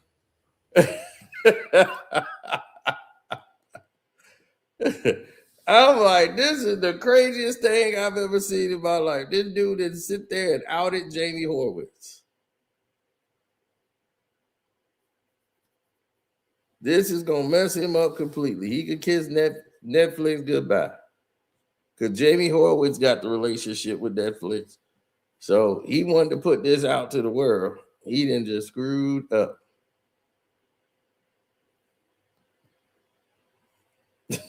Somebody say I'm a double agent disguised as another double agent. Now, let me tell y'all who Jamie Horowitz is. Jamie Horowitz created First Take. Let me repeat that. He created First Take. It was his idea to put Skip Bayless on a show when they called it Cold Pizza. He created that. He brought debate, television, whatever. He made all the shows into debate shows. He brought all of that in because it was bringing in so much money. Having those guys go at it. This was Jamie's idea. So ESPN was transforming into that. Then what happened was Jamie Horowitz left ESPN when they had a new deal. He took Skip Bayless with him. Said, I got a deal at Fox. ESPN didn't match the money. I'm gone. He started Undisputed. And he brought Shannon Sharp and he brought Shannon Sharp in. He brought two more shows, a whole network of morning, afternoon shows of debate. They had, before First Things First was there, you just had Shannon Sharp show and everybody was on Undisputed. Then they were going to all start branching out, getting their own shows. Colin Cowherd was already over there with the Herd. So Jamie Horowitz was in charge of developing all these shows. Then he got First Things First, Undisputed, everything. Then all of the sexual harassment stuff that came up with Jamie Horowitz started to come unearthed and start popping up. Once those sexual harassment charges that he had from when he was with ESPN resurfaced and they had to settle and all that, they had to let Jamie Horowitz go. So then he went to work for like UFC, some other stuff he was doing. And now I guess he's working as an agent and helping Shannon Sharp because he the one brought Shannon Sharp in and gave him a chance with Skip. put him with Skip and everything else. So Jamie Horowitz has now been repping, as an agent, working with Shannon Sharp on that angle, and Gilbert Arenas just outed that right here and now. So now, says, stop pretending you know stuff you clearly don't. So I was like, I know everything exactly now, sir.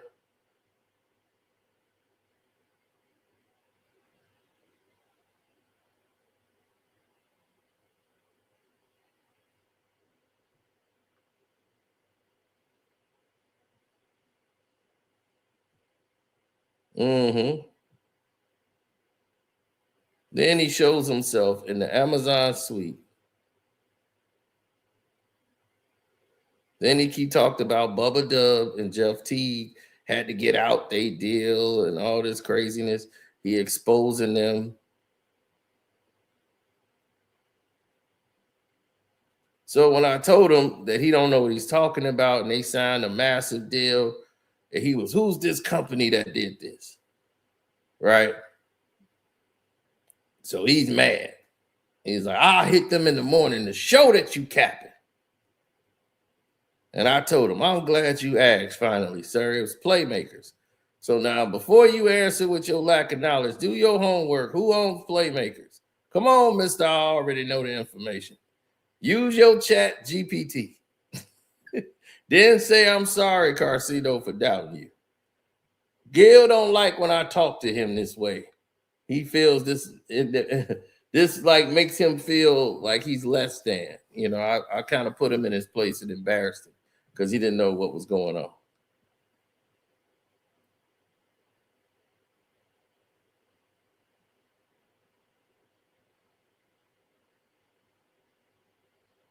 Mm-hmm. He's like, looking for me, I know them. They bought a UK team for $54 million. That's where Shaq and OG podcast is. I'm not here and I'm sorry, Gil. About to text him right now. He mad. I keep talking about he owed me an apology. 3 weeks, the CEO left them and walked away from the company. But whatever. That was about it. Doesn't matter. They with the big boys. Nice try. Playmakers is not they own company anymore. Better Collective owns them. Right. Who's talking about them, fool? I asked you who owns them. Now you got it. Now you see. Thought I didn't know anything. Huh? And what do Better Collective own, Gil? So they got the real money. Better Collective owns, so they got the real money. Bro, stop. And he laughing. Because he know now he didn't know nothing. He got egg on his face. Bro, stop. I was like, so again, I talk on what I know, and you didn't know shit.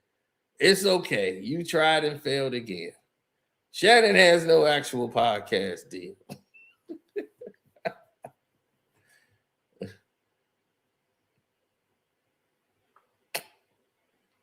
He's solo trying to build it up again.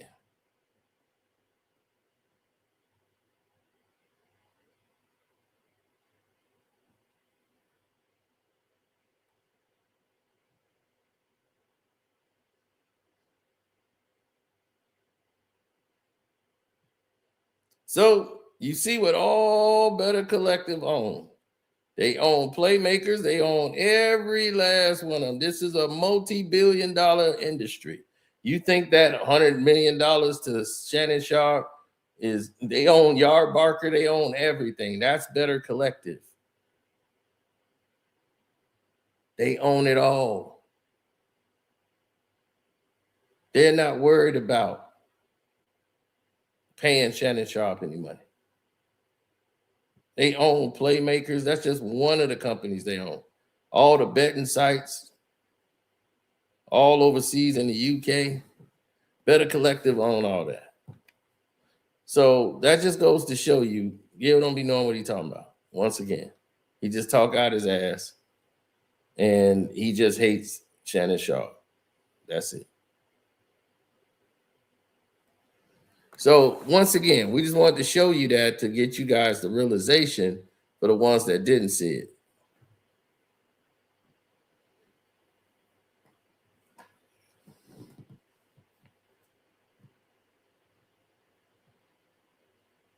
Oh, well, this is gonna be good because after he said what he said the first time about Kenyon, we're gonna get into the house and he gonna go in on Kenyon more.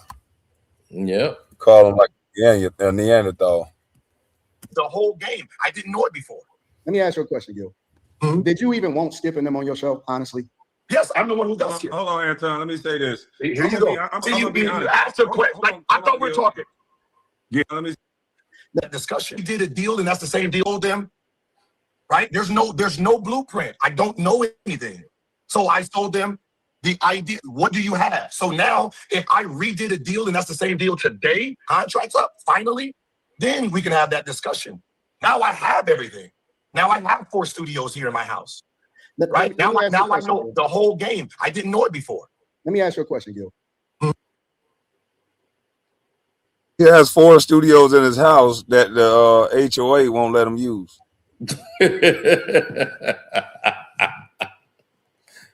Did you even want Skip and them on your show, honestly?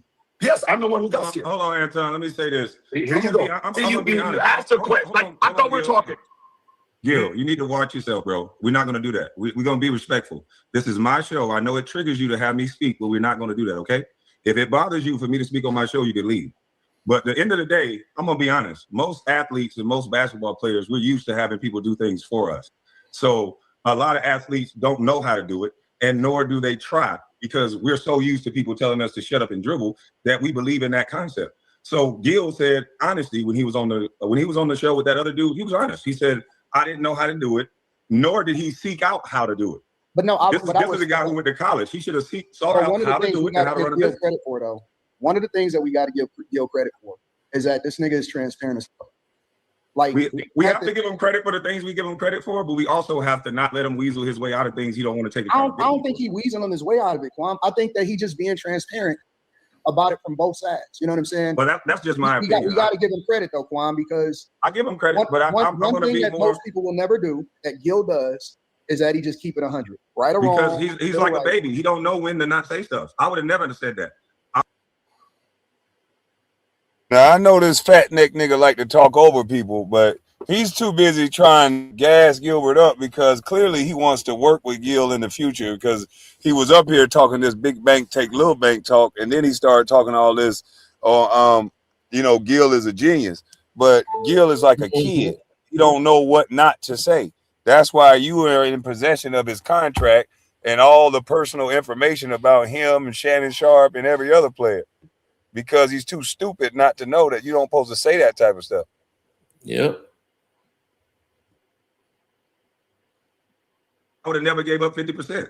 When you don't know better what not to say, you're going to say everything. So it sounds like he's keeping it real. He's just too ignorant to know what not to say. That's not something he should ever say. He came up here and said that he want to teach 50% of owning a business and then not even knowing the part of the business that he should know. He said, I don't know. I know what they know. And it's like, we have to stop as black men. The reason why I gave you credit, Anton, is not to come up here and just say Gilbert is a great guy. No, from the business side of things. Hold on, let me say this. From a business side of things, I see the way you handle your business. And from top to bottom is solid business. It's not solid business from what Gilbert is giving up half of his company and then not knowing anything about the 50% that he does own. I disagree with you on that, Kwame. I got to disagree. No, I'm saying he said it out of his own mouth is what I'm saying. Right, but at the same time, you don't know what you don't know until you actually experience it in that realm, and then you get the insight. But then why do a concept if you don't know what you don't know? You're supposed to research the concept. Of course, you don't know what's going to happen. There's some risk involved, but you're supposed to think it's going to succeed. And you're supposed to take a risk based on that, not based on, it ain't gonna work. But don't you supposed to have both sides of the coin? I want to make sure I protect myself so I don't go belly up. But in case this business work, I want ownership of it. I want to be able to control it. I'm not going, in case it works, somebody else got control of something. Facts. I ain't never heard of that. Yep. It's just in Gil's world, this is bizarre. So it don't make they keep making it about me and Gil. I'm sorry to cut you off. They keep making it about me and Gil just because I disagree. I disagree because I didn't hear anything in this that I would do. This ain't got nothing. That's why I said no to work with Gil. Y'all keep forgetting. Gil tried to work with me, not the other way around. Yep. Gil tried to get me to sign a deal with Underdog that say I gotta work with him, not the other way around. So don't get it twisted. I don't gotta hate on nobody. I just said no. And that's what it is. But at the end of the day, I'm not going to start a bit. Gil preach things that I'm totally against. And I hope that nobody listens to that type of business.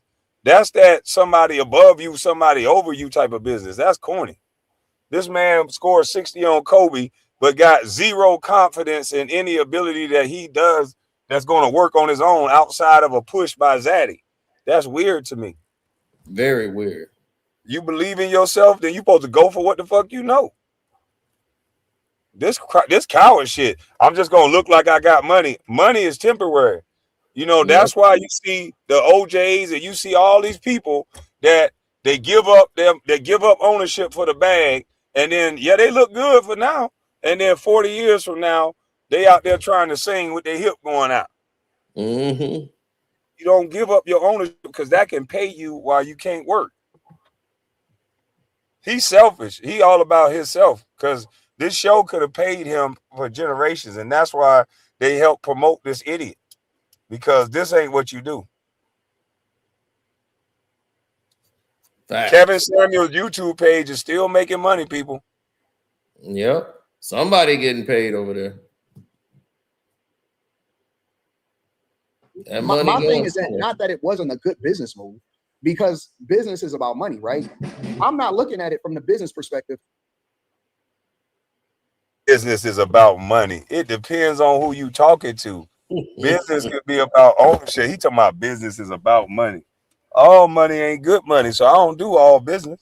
Yeah, he's exposing the way he do business and why it's going to lead him to a lot of legal situations, because he just jump at the money. You can tell right now he see the money and he'll jump at it, and then it'll come back to bite him later. It's always the small prints that get you. Yep. Yeah, I'm looking at it from the ownership perspective and being able to control whatever it is that you want to do. If I want to keep my fucking name on there, I can keep my name. This nigga just talked on both sides of the coin. Listen to what he just said. This dude really is split, like his wife said. Ownership perspective and being able to. I'm not looking at it from the business perspective, business move. And then you get the insight. You don't know what you don't know until you actually experience it in that realm, and then you get the insight. But my thing is that not that it wasn't a good business move, because business is about money, right? So business is about money, is what he said first. Now watch this. I'm not looking at it from the business perspective. I'm looking at it from the ownership perspective and being able to control whatever it is that you want to do. If I want to keep my fucking name on there, I can keep my name on there. If I want to, you know what I'm saying? So now he's looking at it from an ownership perspective. So which one is it? Is business about money or is business about ownership? Listening to him, we don't know. He on both sides of the coin. Man, this boy here is slow. Yeah, it's crazy. I know somebody who jumped into a business deal, NBA basketball player. We ain't gonna, air him out. He jumped into a bad investment deal. And once he jumped into a lot of bad deals, I tried to save him from him. But what do I know? I'm just a guy on the couch. So next thing you know, he jumps into the bad deal. He didn't read the deal. And then once he signed that, he couldn't get into no endorsement deals for 2 years from the moment that deal was signed. No other endorsement deals, or he could be sued for up to 300% of what he was supposed to be paid. Up to 300% is the penalty if he decides to jump. Got to be more careful. So for 2, he tried to go to court to get that thing thrown out, and saying that they hid the information, try to get the lawyer to get him out the deal. But I'm like, this was a low brand company anyway, a low brow company, shady people. And I'm like, dude, they just the deck they sent you didn't make any sense. You didn't know anybody, like they weren't credible at all. They didn't know anybody. And there'd be nobody you know have worked with these people. And I'm like, dude, you in the NBA, you gotta protect your money. And definitely you should smell this as a scam coming around the corner. I'm like, first, they met you in Starbucks. I'm like, dog, they not gonna come to Starbucks to get you. Right. I'm like, come on, man. This is not the way to go. But that's what I say. They prey on, they go, oh, he got the money. Let's go on ahead and see what we can get with it. Like with AI, they was trying to get AI money and have him buy cars and buy all this, man. We could buy us we can own our own car lot. AI. Let's go on and get this car lot. I was like, man, we could be car dealers. We're gonna do luxury though. I'm like, you gonna do luxury cars in the hood. Luxury car Make dealers. no damn sense. Oh my goodness. I'm so glad he didn't do that deal. I'm so glad he's like, nah, man. I don't know nothing about that. It seemed like a lot of work, a lot of problems. But when he was drunk, he was hell yeah, let's do it. But when he came sober, he was nah, I ain't doing that. Yeah. So he wising up on that one. All right, hold on. Let me play the rest of it. Talk shit. I could talk shit. I think that there's multiple different ways to skin a cat. You can contract your shit out. You can, you know what I'm saying, do partnerships, whatever. What I'm trying to understand, and this is my biggest gripe from my lens, is how much money is enough money to where you say, you know what, fuck that. I'm not giving up no IP. I'm not giving up no ownership. I'm not giving you 1% of my fucking company. The only people that I'm dividing my company with is my homies. That thing. At some point, because we don't see it ever. We've never seen anybody that made a significant amount of money that says, I'm not selling this shit out. You know what I'm saying? And I'm keeping 100% in-house. And we'll do sponsorships, or you can pay for spots or advertisement or whatever it is, but you can't control my shit. That's what I'm saying. I'm not ever selling nothing. You don't have And that's why, because of what you said. I'm not ever selling because I want to control what it is that I have. You don't have nothing. So that's your opinion, but that's just no, it is not.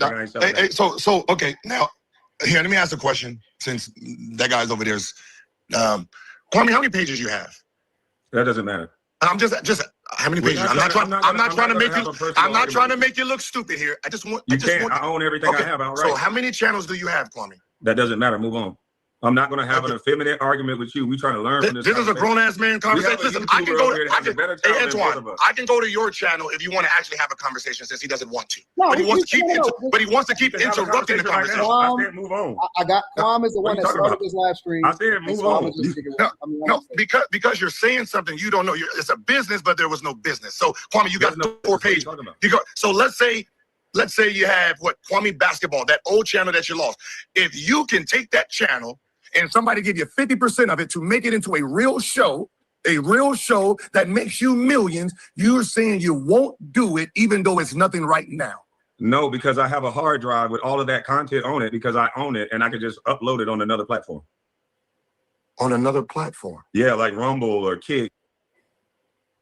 Look at this dummy. That's why he talked to me, because he tried to learn from me. This idiot talking about on another platform.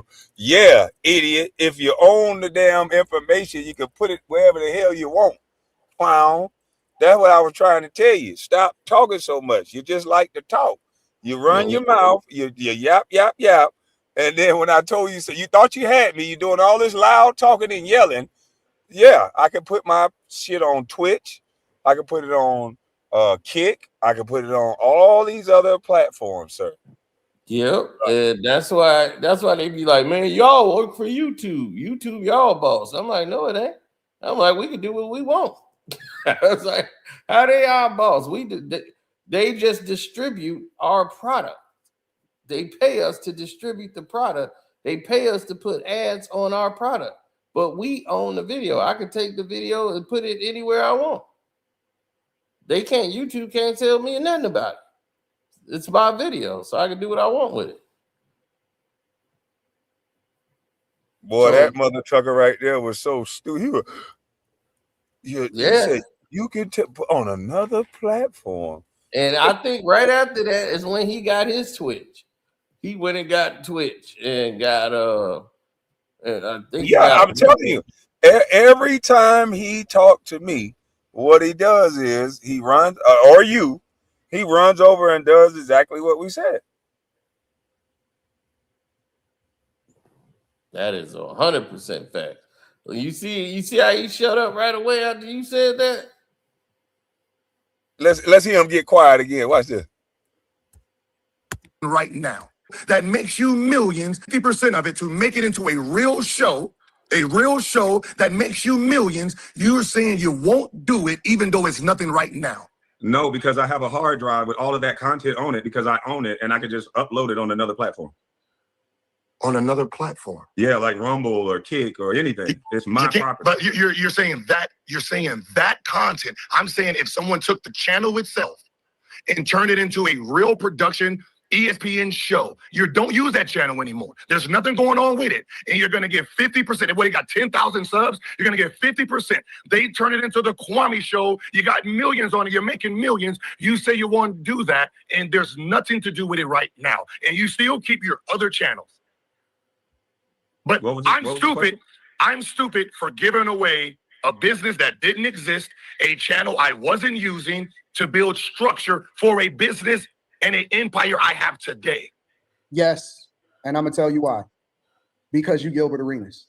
And no matter where you fucking go, you're gonna do numbers. And no matter where the fuck you go, you're gonna do views. And no matter what it is, the platform that you step on, you got the knowledge, you got the insight, you have the entertainment ability. You just got it, bro. That's today. No, you but what I'm saying, you was doing Vlad interviews, and before you even started doing content. But that's what I'm saying. But some people are born with it. You born with it. Yes, I'm born. Okay, but that's what. Let the man cook. You said no, because you're using me today to talk about a decision 2022. When I was on Food Bowl, I don't know anything. I just come in as a working bee. You come in, you pay me per episode, just like everybody's deal is right now. That was my deal in 2018 to 2022. I come in, I get 10,000. Agent Zero, nigga, you've been him since you was with the fucking Washington Wizards. I don't 60 on Kobe. See, I don't like this idea. I don't like this idea of a basketball player coming into a world he don't know and he's supposed to have the blueprint. Because before y'all start flagging me, I'm not saying that you're supposed to have. Bitch, no, you didn't. Stop. Come on now, don't do that. Gil, Gil. Okay, you gotta calm down. I ain't calling you out your name. Don't do that. I'm gonna bring him back up, but one thing we can't do. No, he done ran like a little girl. One thing we're not gonna do, we don't do that. Gil want to be a man on the internet. Call me a bitch to my face. Don't do that. We trying to get the content, but you too busy wanting to argue with me like a female. I'm not here to argue with you, bro. Asking me about my channels and my personal stuff. You put your content on the internet. I didn't. So we went over your video. Why you gotta call me a bitch for no reason? Just stupid. That boy is a child. I don't know what's wrong with him. It ain't my fault he put that up. I went over it just like everybody else. But hey, it is what it is. We were having an ownership conversation. This ain't about what Kwame got over you and what I would never do it. If you think you did what you did was smart, cool. I didn't call you dumb then. I've been calling you dumb for forever. y'all got a contract with each other. Look, I'm just telling the truth. I ain't call you dumb then. I call you dumb for forever. Oh man, he was like, y'all got a contract with each other. Oh man. But yeah, he was about to expose the fact he got paid $10,000 to do the show. Like he'll get paid per episode. He was claiming he got paid $10,000 a week. He was just about to tell you that. For doing Fubo TV.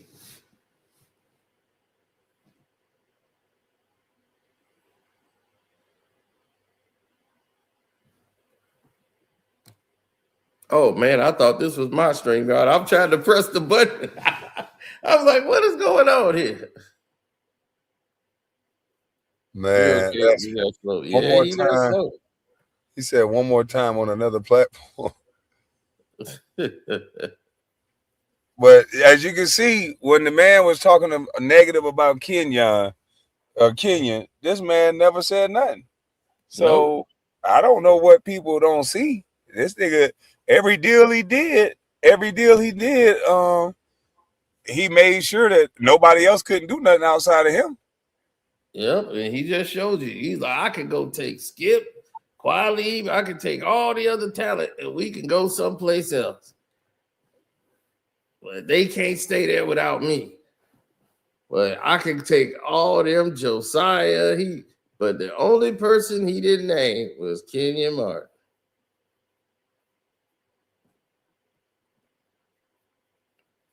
Hey man, it just is what it is. But and then all those guys that's making all this content talking about, hey man, they those guys hating on Kenyon. Those guys doing this. Ain't nobody hating on Gil. This is the truth. Yep. But all right, man, I gotta get ready to get out of here. Yeah, Thanks for me letting too, me man. I in. gotta hit this dang on road. Appreciate it, All man. right. I'm gonna buy this thing too. I appreciate y'all, check. I'm gonna buy All this right. thing. I'm gone. Peace.